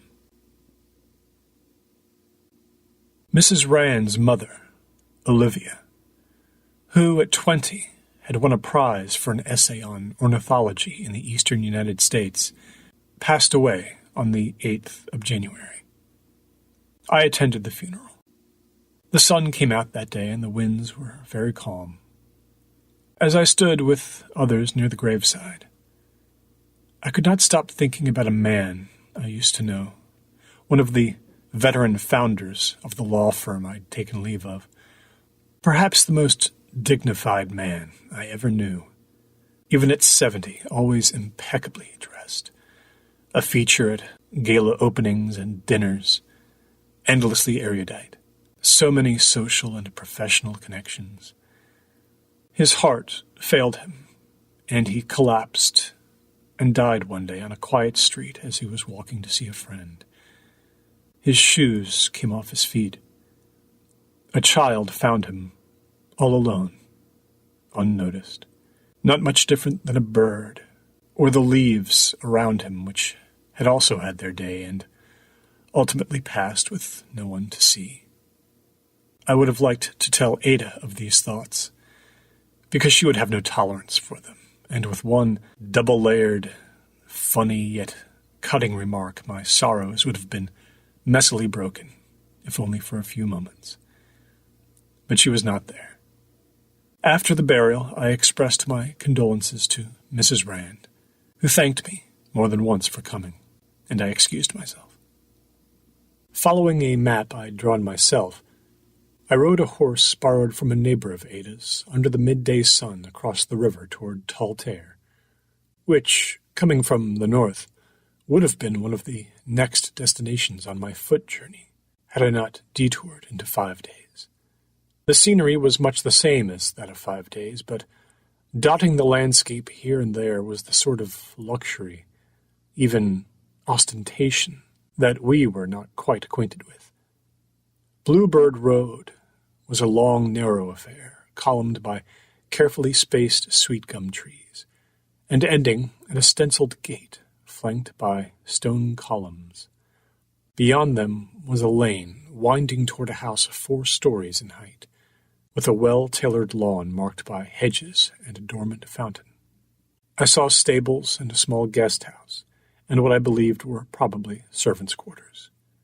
This was the address, noted on Miss Fleisch's envelopes. I stood astride the horse a fair distance from the gate, not wanting to draw attention to myself. Her most recent letter, which Conrad had placed upon my desk just the day before, had come with more questions, and a list of some books she had read which had changed her, and mention of 2 years spent in England, though what she'd been doing there went unexplained. I'm not quite sure when it had happened, but of the poetry that had initiated our distant conversation, there was no longer much reference. I remained uncertain whether she had been discovering the poems in the boxes herself all along, or had had someone do it for her, at least part of the time. In my right hand I held my response to her, unsure what to do with it. I had begun to ask my own questions, and felt as if perhaps I should scratch them out and rewrite my last letter altogether. I wanted to reread all the notes she'd sent, as if there would be clues there to solve the mystery she'd created. But I also feared that it would draw me in further. I watched the gate and the house for a quarter of an hour, seeing no movement in the ornate windows, no appearance of anyone at those tall doors. Finally, I turned and went back home. On the way, I passed a coach heading in the direction of Taltair, and reflexively tilted my head downward, partially hiding my face until the horses went by. I gave my letter the next day to the postman in town, as was my routine. It had been some time since Mrs. Rand and I had been able to have tea together at the common table at the foundation, but the opportunity did thankfully arise again. It had been 4 days since her mother's funeral. This time I put to her the notion that, as the weather was unexpectedly temperate, We walk to Largent's to get away from it all, as it were, and she obliged. She tucked some work papers under her arm, as was her custom for our little get-togethers, though as always I hoped to put off the discussion of our work for as long as possible. As we sat in the mostly empty establishment with its curious purple windowsills, I asked in general about how she was feeling, and she affirmed that all was as well as could be expected, as she'd been delicately bracing herself for her mother's departure from the world for quite a while. We talked of other, more trivial matters, she warming her tiny hands against the side of her teacup. And then she unexpectedly presented a side of herself I didn't think I had ever seen. After a discussion about which hills in the area were favored by her children for sledding when the really good snows arrived each year, she told me, after a comfortable silence, that she was now engaged in a new development she'd been reluctant to talk about. She grinned shyly but teasingly as she said this, and the blush remained on her face throughout the rest of our hour together. "Whatever could this be?" I asked, returning her smile. She said she'd been plying her hand at writing some poetry again, something she'd given up long ago when marriage had forged her a very different path. She was hoping I might linger in attendance on the night of the upcoming exhibition of the portraits of the citizens of 5 Days, because, as I was already aware, part of the program would consist of an open reading of poetry by anyone who volunteered their efforts.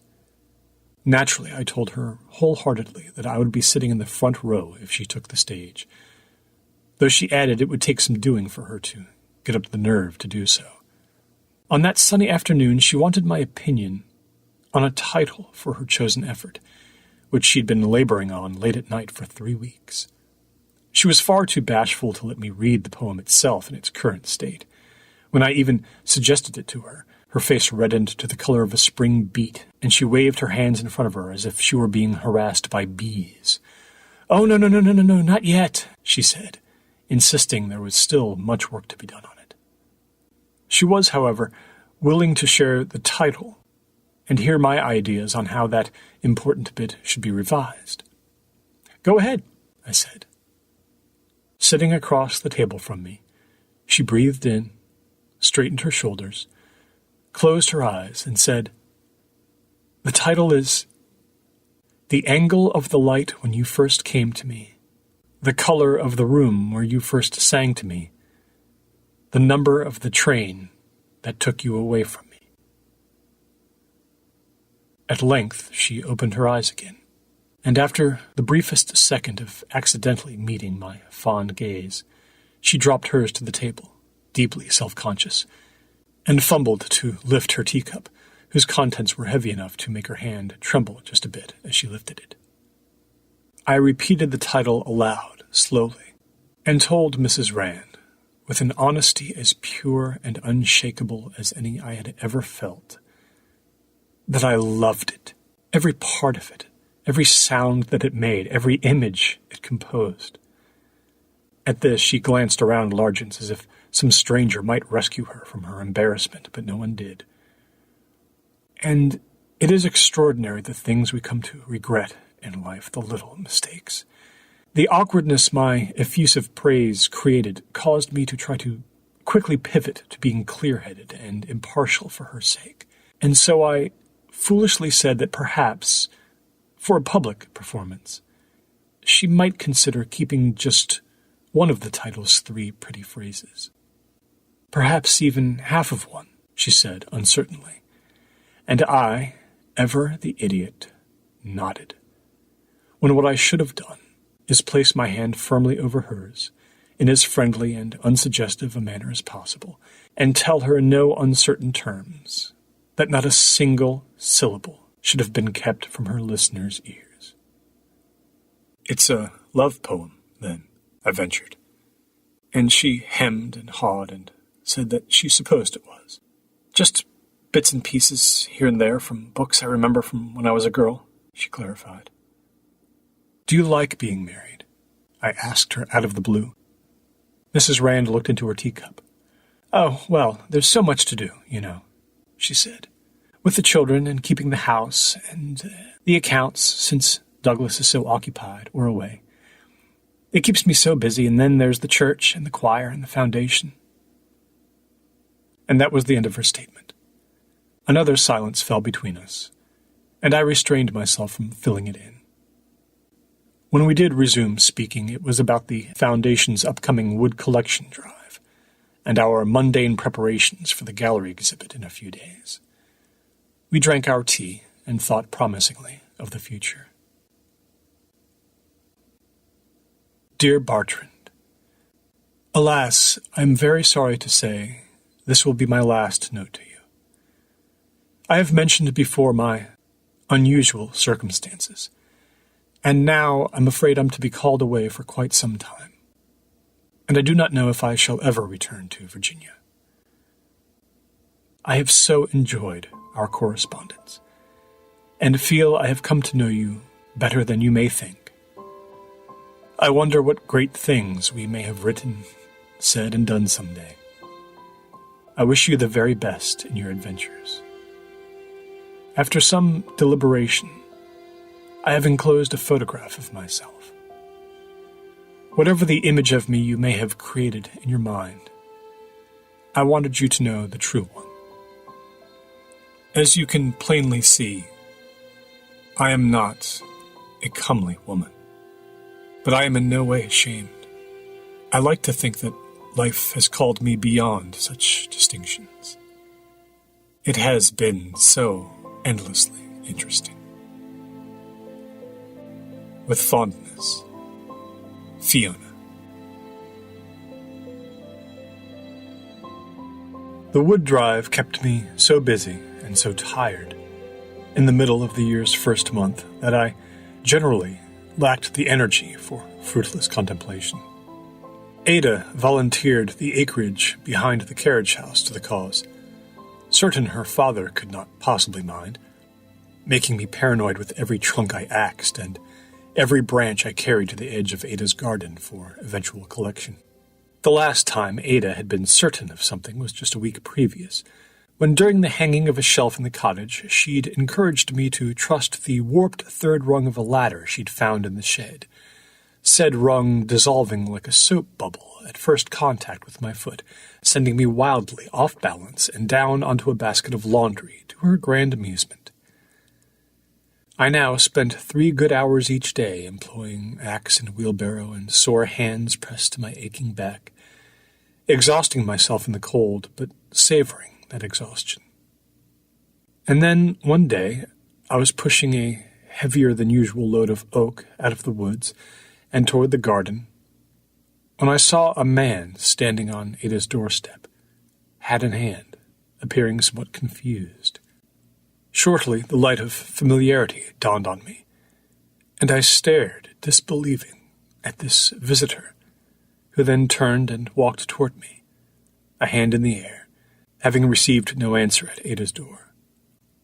It was Michael Gottins, a partner at Cookley & True, which had been for months tolerating my indefinite leave of absence. He was 2 years my junior, and we had come to the firm at the same time, developing a close friendship almost immediately.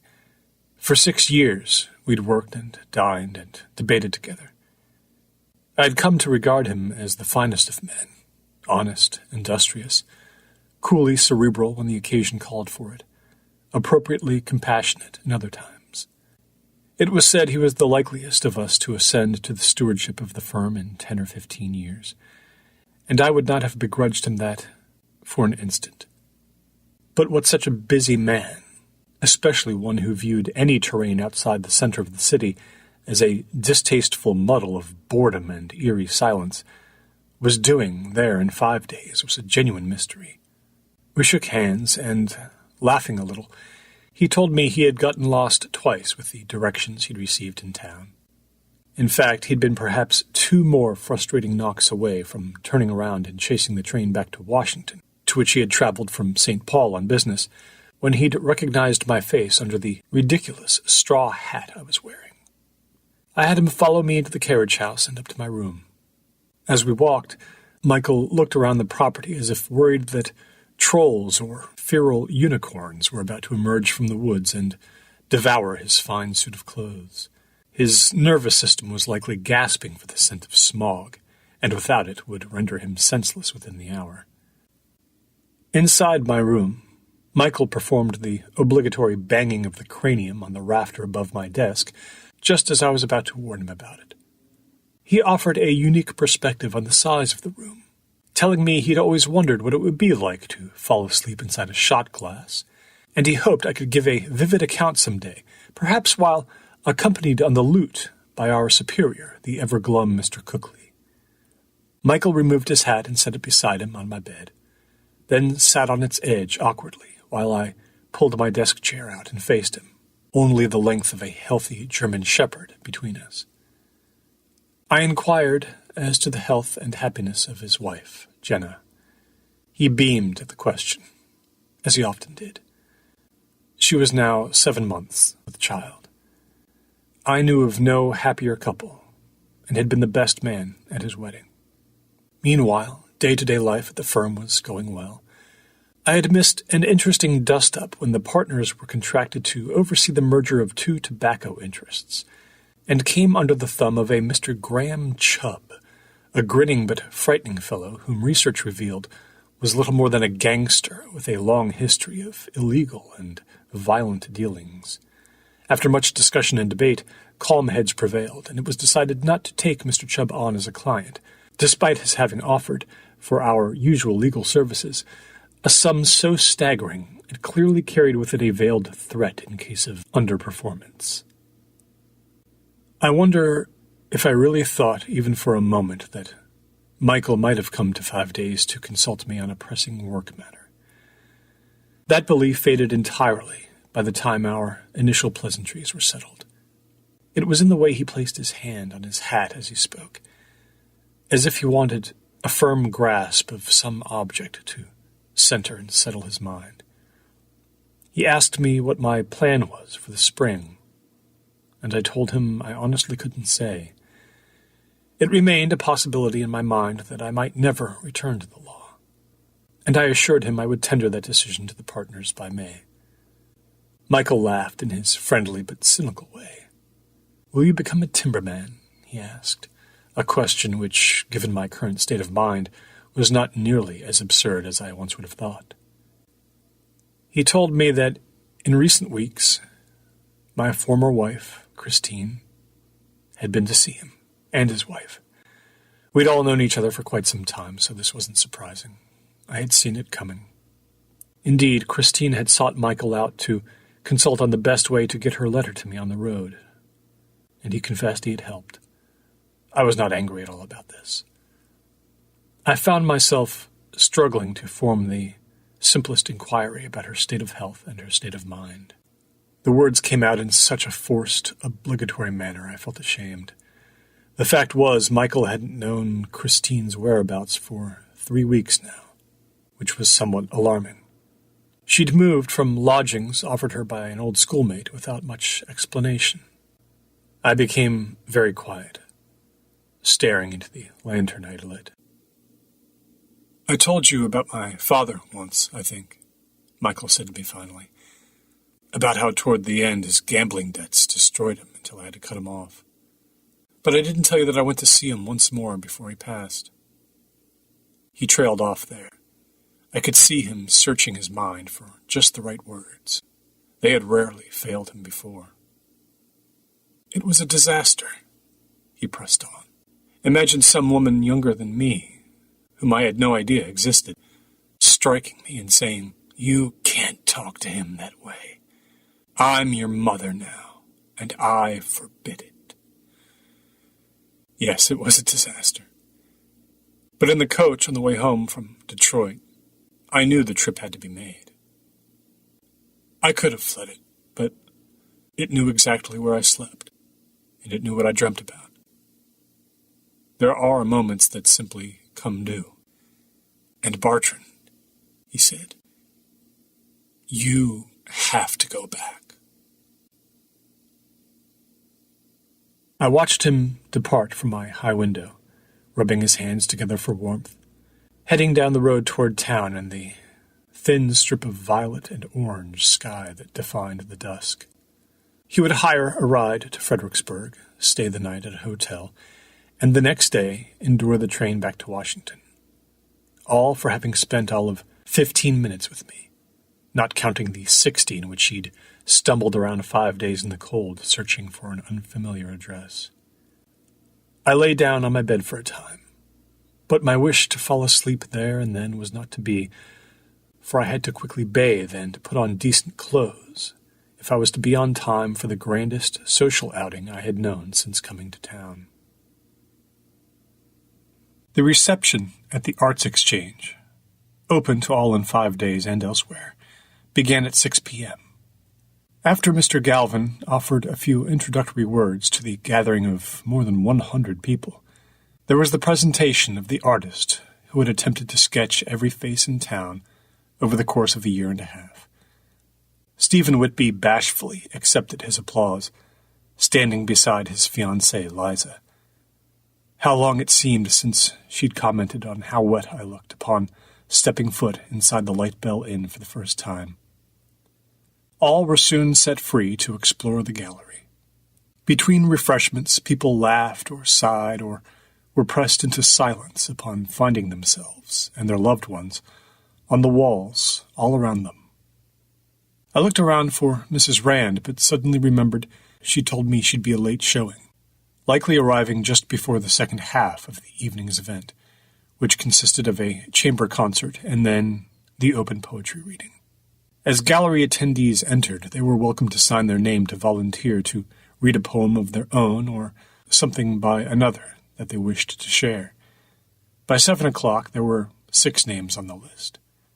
To my great surprise, I saw my own written there, in feminine script. I turned round and round, trying to spot someone in the crowd who might have been behind this curious business, and finally did so. Ada approached me, slightly out of breath, her cheeks still red from the cold. She had not bothered to remove her coat and scarf. Her father had been feeling ill, and she'd been attending to him for the past 48 hours. But he was feeling better, and in fact he would be coming to the Arts Exchange the following week to, quote, ensure his divine visage had been captured with sufficient reverence, end quote. She had come for one reason alone, to pass off to me a piece of verse her late mother had written. I've got to return to Father, she said to me, so it's up to you to read the lines right. He's expecting perfection, and I told him you were up to it. Disappoint either of us, and I'll break your window again. With that, she left, saddling me with a bit more responsibility than I felt up for handling.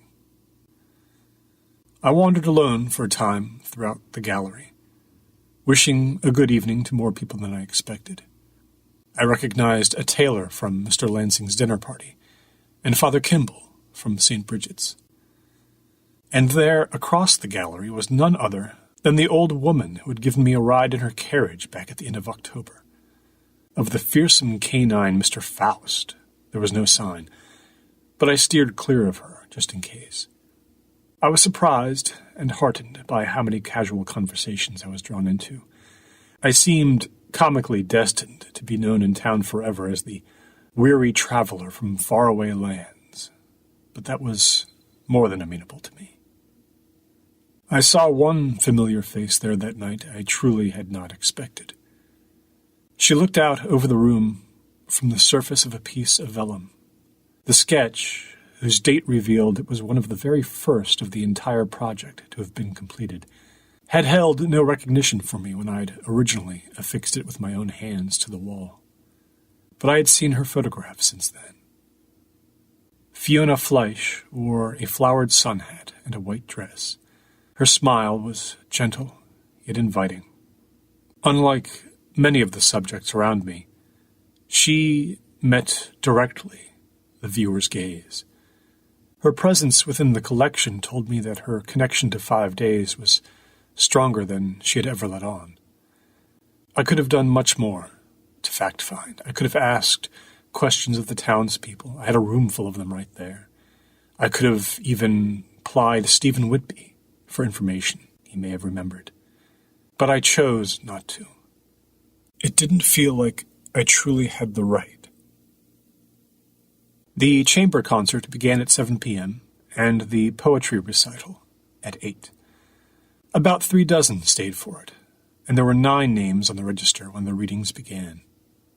Just a minute before Mr. Galvin welcomed all and invited those who wished to read to come up as they pleased, and to bring a chair from the other room if not enough were to be had, Mrs. Rand finally appeared at the entrance. She looked all around before she entered, and I began to raise my hand to catch her attention, but then I stopped, because it gladdened me to know that it was me she was looking for. It gladdened me to see her searching, not yet knowing I was there. Finally she saw me, and hurried through the process of removing an amount of winter clothing from her person equal to the weight of a prize bull. Her hands still looked cold as she clutched a sheet of paper folded over several times, and took a seat beside me. As to be expected, Vanover Cranmarket volunteered to take center stage first. And to say that he nearly frightened everyone out of the building with his prodigious presentation is, I don't feel, an exaggeration. His was an original poem of multiple voices, depicting, I think, the trial and execution of Socrates. He performed it with extraordinary volume, passion, and physical exertions that took him over the course of 10 minutes from the flawlessly erect posture of a dignified scholar to a strange, affected crouch in which he seemed about to curl into a ball and roll down the aisle between the chairs. He included even the changing of hats to signify different speakers. There was respectful, if grudging, applause, as he bowed confidently upon reaching the last lines of his inscrutable composition, and took his seat again. It being obvious that a visibly nervous Mrs. Rand had no intention of taking the stage until it was absolutely necessary, I decided I would take the plunge next, and get it over with, before my nerves got the better of me. The late Evelyn Lansing's poem, which she had written on the occasion of her daughter Ada's 6th birthday, was entitled The Great Adventurer. It was a lovely little thing, just 12 lines, and I regret to say I stumbled over one of them in my haste, and all in all did a mediocre job of conveying its simple imagery of little Ada and her endearing trepidation upon encountering a turtle for the first time beside a well in the countryside.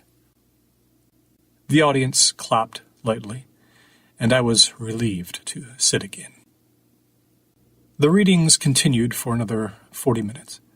At one point, Mrs. Rand and I shared a silent, guilty smile at a young man's amused and exasperated cry of, "Oh, to hell with it," when his memorization of some verse from Mrs. Browning went askew again and again, and he resorted to reading from a tiny volume he'd tucked into his waistcoat. Finally, at almost 9 o'clock, there was only one name left on the register, and it was up to Mrs. Rand to conclude the proceedings, more than a few members of the audience having slipped out already, leaving about 24 of us remaining. She took the stage, which was nothing more than a large colored square painted on the floorboards, and spoke in a voice a little too soft for everyone in the back to hear. She placed a hand to her chest briefly and cleared her throat. "This poem," she said shakily, as I straightened my posture in my seat and fixed my attention, "is called My Cathy Hears the Bells. It is by Mr. Clive Williams." And then she read not the original work whose title she had shared with me, which she had seemed so excited for, but one that she and I had placed inside a box on Glassbird Road weeks before, and about which Miss Fleisch and I had written back and forth. Mrs. Rand's voice wavered a bit here and there, and her delivery was rushed. But a good job was done, and the audience was appreciative, if perhaps a bit grateful that the evening was winding down, for it was getting on late. Mrs. Rand took her seat beside me, and I continued to clap for her. making sure I was the last one to cease. Mr. Galvin thanked everyone for their performances, and then he set quickly about the business of cleaning up a bit as people donned coats and hats and filed to the front door of the gallery. As many others in attendance had done, Mrs. Rand had hired a carriage to take her home, and it pulled up to the entrance of the Arts Exchange as the last few guests departed, leaving us mostly by ourselves in the cold. We'd assisted Mr. Galvin a bit with the closing up of the place, and hadn't said much to each other since her reading, but I found I could hold my peace no more. "Your poem," I said to Lara Beth Rand. "What became of your poem? I was so looking forward to hearing it." Bashfully, she looked at the night sky. "Oh, no," she replied. "I decided I could never really read that thing. Everyone else's works are so much more interesting. I can't hold a candle to them. What did you think of the one about the garden? The garden where time never moved?" I told her I liked it. "Perhaps one day," I ventured, "you'll at least let me read the things you write." Clasping her hands before her, she was noncommittal, offering only another comment about her alleged lack of skill.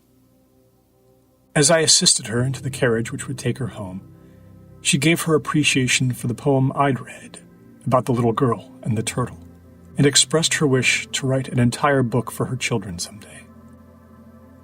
"What will it be about?" I asked.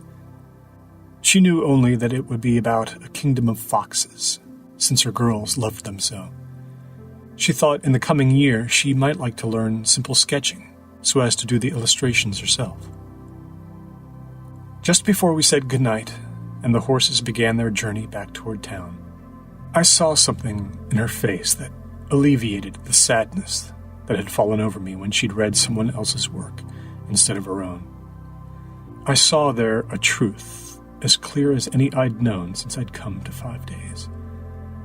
Despite my attempts to cast her in the way that best suited my portrait of her, Mrs. Rand was a happy woman. The evidence had been there all along, in so many of my conversations with her, and in the moments I'd watched her from afar, admiring her beauty and calm. Her love for her children was profound and perfect. Her little ducks, as she called them, when she was inventing games for them on the spur of the moment to keep them settled after church, or when she was telling me stories of their latest schemes to procure sweets which had been forbidden them.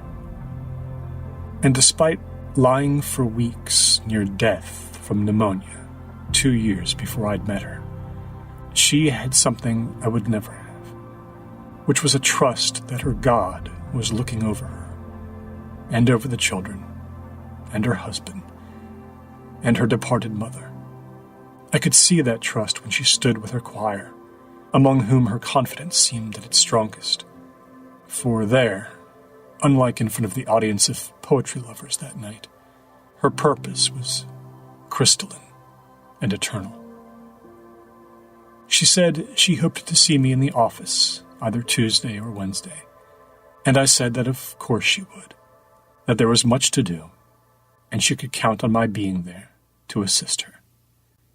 And then she went on her way. I did not know then that my night was not nearly close to its usual conclusion of lying in my undersized bed, watching the moon through the window pane above me.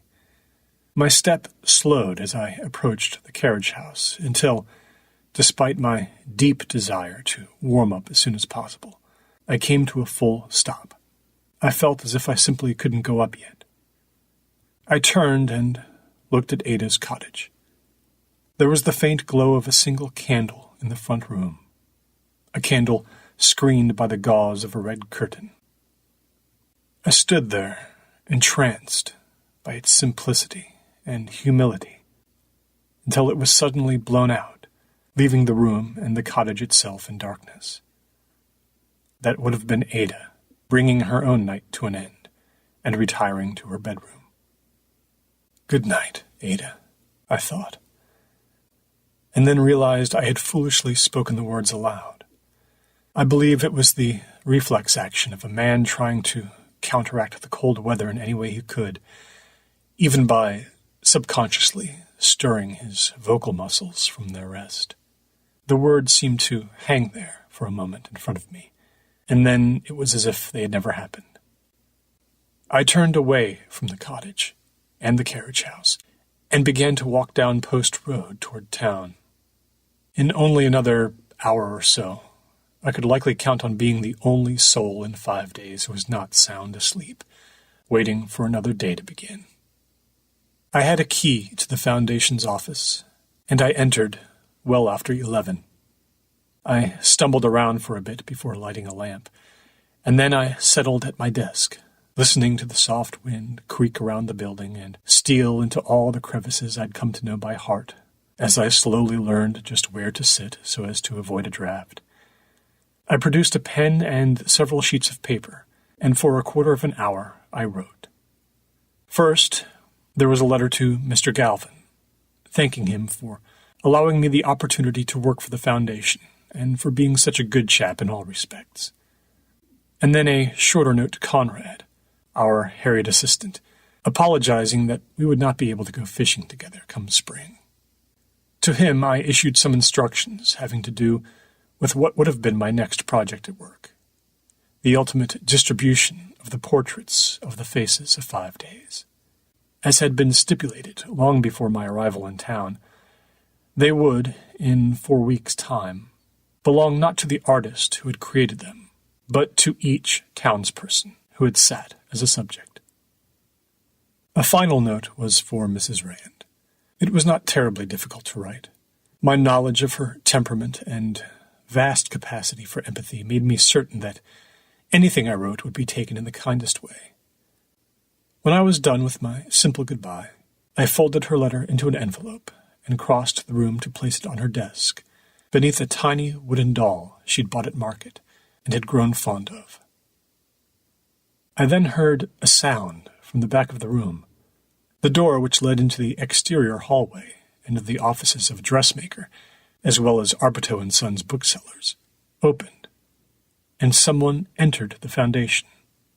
A trifle alarmed, I held up my lamp to see what I could of this visitor. It was a very young woman, not more than 21 or 22, I would say, her hair long, the color of straw but with a reddish cast. She was quite thin and appeared frail. She came forward with some minor difficulty, using a cane to support herself, but she looked accustomed to using it. She had only one arm, I saw. She wished me a good evening and told me not to be worried, that it was not uncommon for her to come here quite late. She announced her name, Adelaine Ardmore. Taken aback, I watched her settle into Conrad's chair and offer me a wan smile. I said I was very pleased to meet her, and had been curious to do so for a very long time. She returned my pleasantries and offered, very gently so as to cause no offense, that she wasn't much on mixing with people, and liked the hours late at night when she could come in unnoticed and think. She lived only a little ways down the road, and did enjoy getting out of the house when she could. Her gaze was quite direct and confident. She knew who I was and what my duties were, and said, as she leaned her cane against the wall, that she hoped I enjoyed them, and only wished that Mr. Galvin was not the only one she could pay something to. I felt the need to praise her efforts for the town, and spoke of my particular gratification in setting up the poetry posts, and of course helping to organize the wood drive and the exhibition at the Arts Exchange. She accepted the praise distantly, obviously uncomfortable with the attention. When she commented on my own late hours, I confessed to her that I had simply come in to tender a note of resignation, as sadly I very soon had to return where I'd come from, and could only hope I would be replaced by someone with as much respect for the Foundation's work as I myself possessed. "Yes, well," said Adelaine Ardmore, "there are fewer who share your fondness for our efforts than there used to be. 5 days, you see, has been suffering for several years. There is more and more hardship here, beneath the surface of things. I've been advised that I've not been spending my money in the ways that would help people the most, and that I need to change. But the way isn't always so clear. We sat in companionable silence for a moment. She seemed so much older, somehow, so settled and observant. I had so many questions, but I knew I would never ask them. Before she lifted her cane again, and took the papers she had come for, and departed out the back door to some place I did not know, she asked me if it was true that I had walked to this place, all the way from Minnesota. "I congratulate you," she said. "If you don't mind telling me, what is the most amazing thing you saw out there, on the road?" And so I told her this, that during one chilly dawn, only a week before I'd arrived in town, I was crossing a defunct pumpkin field when I took an awkward step and my right foot gave out, simply from being overburdened for too long, I think. No pain. I tumbled to the moist grass and lay there, exhausted inside and out after 12 miles of walking over several hours. I looked up at the lightening blue sky where the stars were winking out one by one. I must have been quite a sight, but I was God knows where, all alone. I turned my head, and I saw a chair sitting about 30 yards distant, unexplained, where the field sloped upward. I summoned the energy to stagger over to it and sit. It was a lovely thing, heavy and carefully worked. Not a house for miles, seemingly, and yet there it was. It felt like the sun rising over the hill was coming up just to cast its rays on it.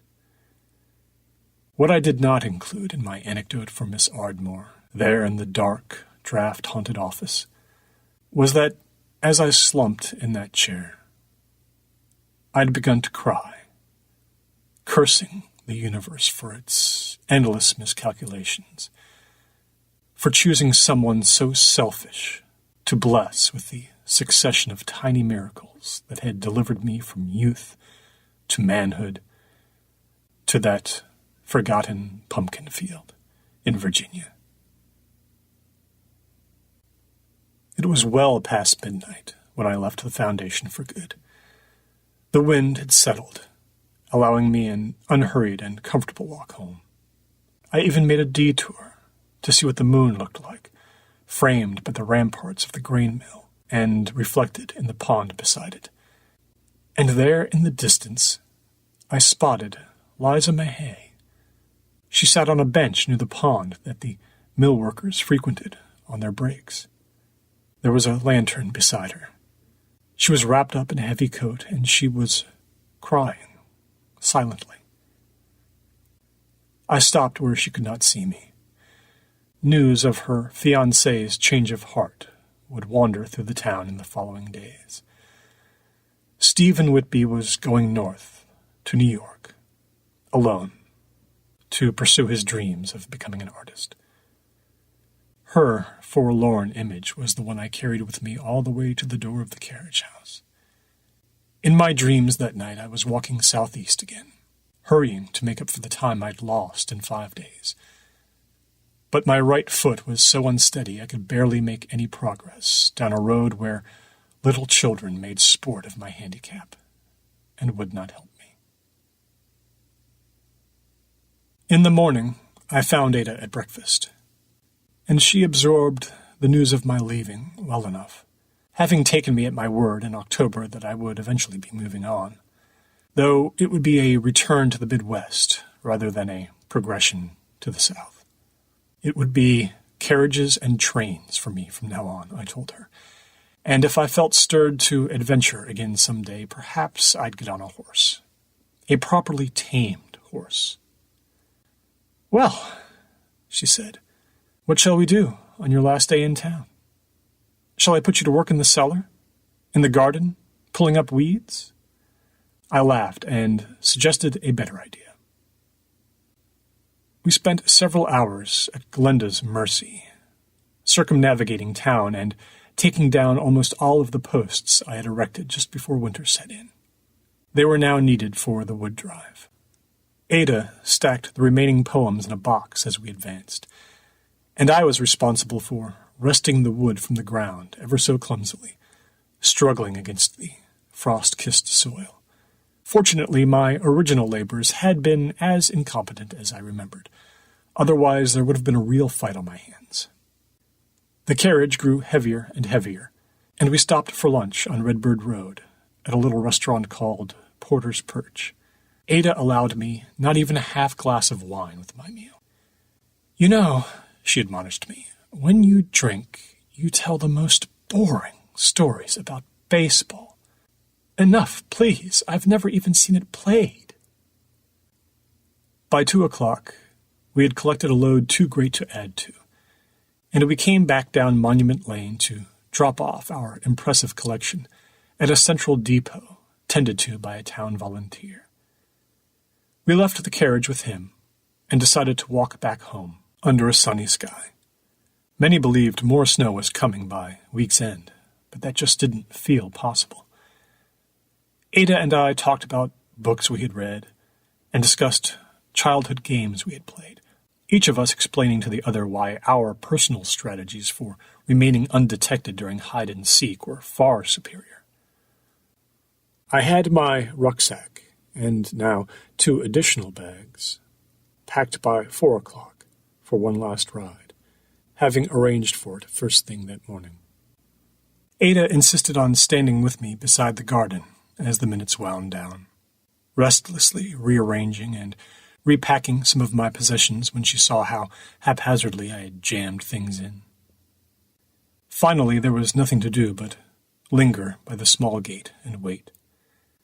I had very intentionally put off asking about her plans for the coming months, but now felt the need to quickly fill every moment of silence.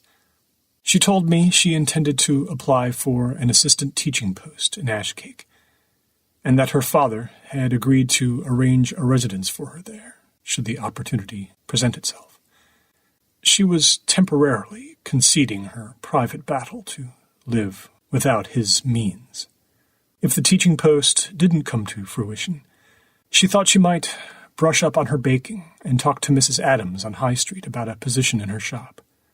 And then there was the selling of the cottage, an eventual inevitability, and all the work that had still to be done to get it into presentable shape. In sum, the days ahead would be plenty busy. The carriage came. I put my things in and turned to Ada one last time. She apologized for forgetting to thank me for my performance of her mother's poem. Her neighbor had claimed I had done it proud. "Here," she said, and held out a small blue envelope. It contained her mother's favorite poem, as transcribed by Ada. Evening Solace by the elder Mrs. Bronte. A memento. I peeked inside the envelope, curious as to the reason it seemed to puff out at the edges. "Those are crumbs from a botched cake I tried to make you," Ada said. "For purposes of display only, no matter how hungry you may get on the train. I can still add a little frosting if you like." I smiled and tucked the envelope away inside my coat. She extended her hand to me, but instead of shaking it, I stepped forward and gently placed my arms around her, and she wrapped hers around me, resting her head against my chest. That profusion of hair so welcome as it supported my chin for one moment. She felt so small. "Be easy on your poor feet," she said upon pulling back. She spread her arms wide like a great bird urging its chick to fly away. I took my place inside the carriage and held up a fond hand. The driver began to pull me away, and Ada waved back, smiling. My last image of her, which I sometimes make into a charcoal sketch in my memory, was of her doing a quick, flawless pirouette at the edge of the garden to show me that she was content. And then I was taken from 5 days, before the great snow of that year moved across the region. The train ride west to Pittsburgh, and from then toward Chicago and ultimately Minnesota, was one of the most disorienting experiences of my life. No less than 3 times did the trip intersect with specific terrain or landmarks I remembered from my foot journey. And each time I could not believe how quickly the train had arrived there. It made my efforts of the summer and autumn seem surreal, as if the fabric of time had folded in a way it should not have. I spent fewer and fewer hours gazing out the window, and more with the newspaper, for the speed with which my journey was dispatched brought me sad thoughts.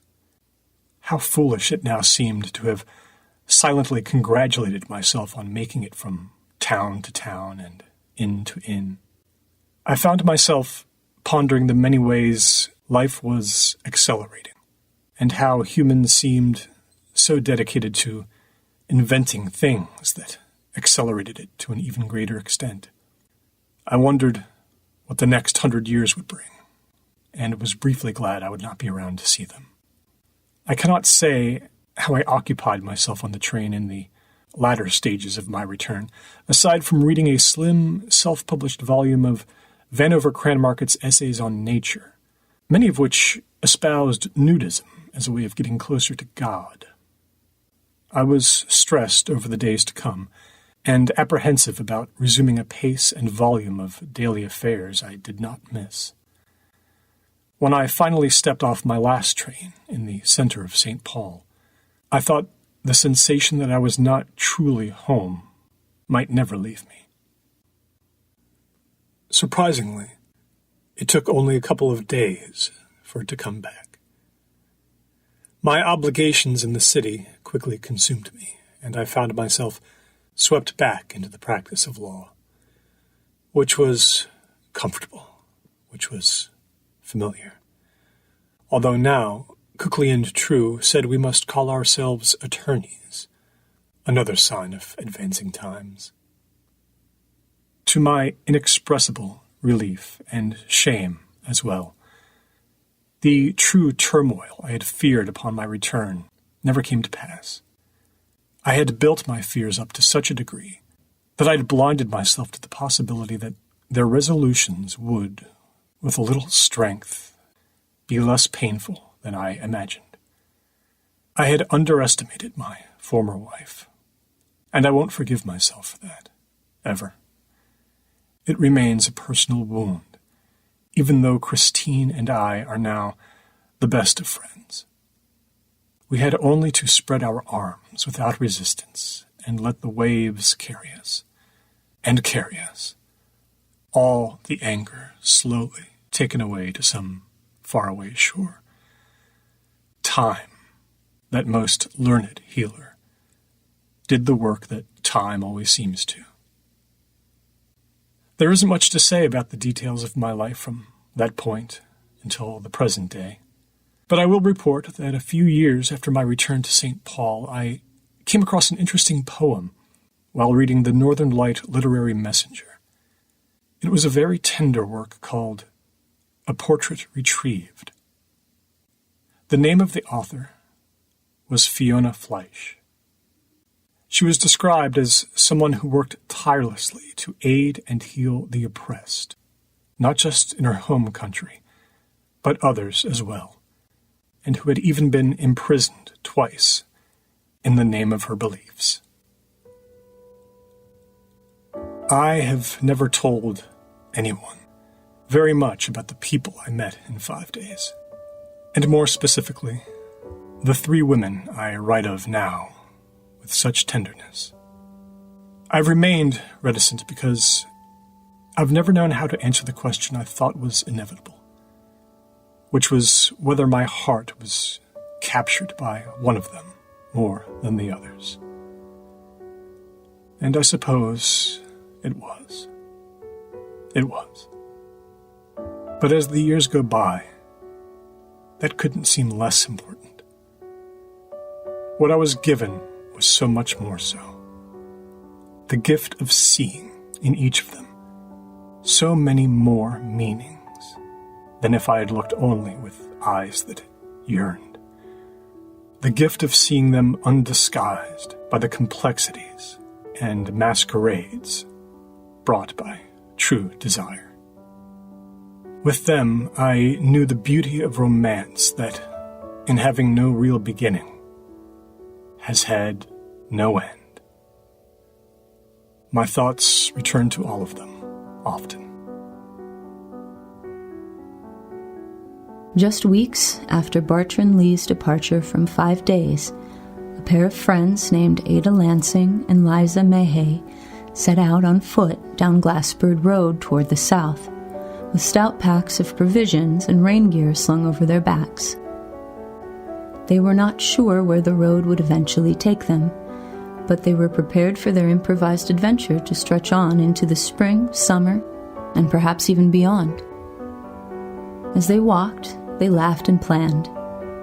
And yes, worried as well, but they had never been more excited about the future, the places ahead that offered such a happy mystery, and the compassionate faces yet to be met.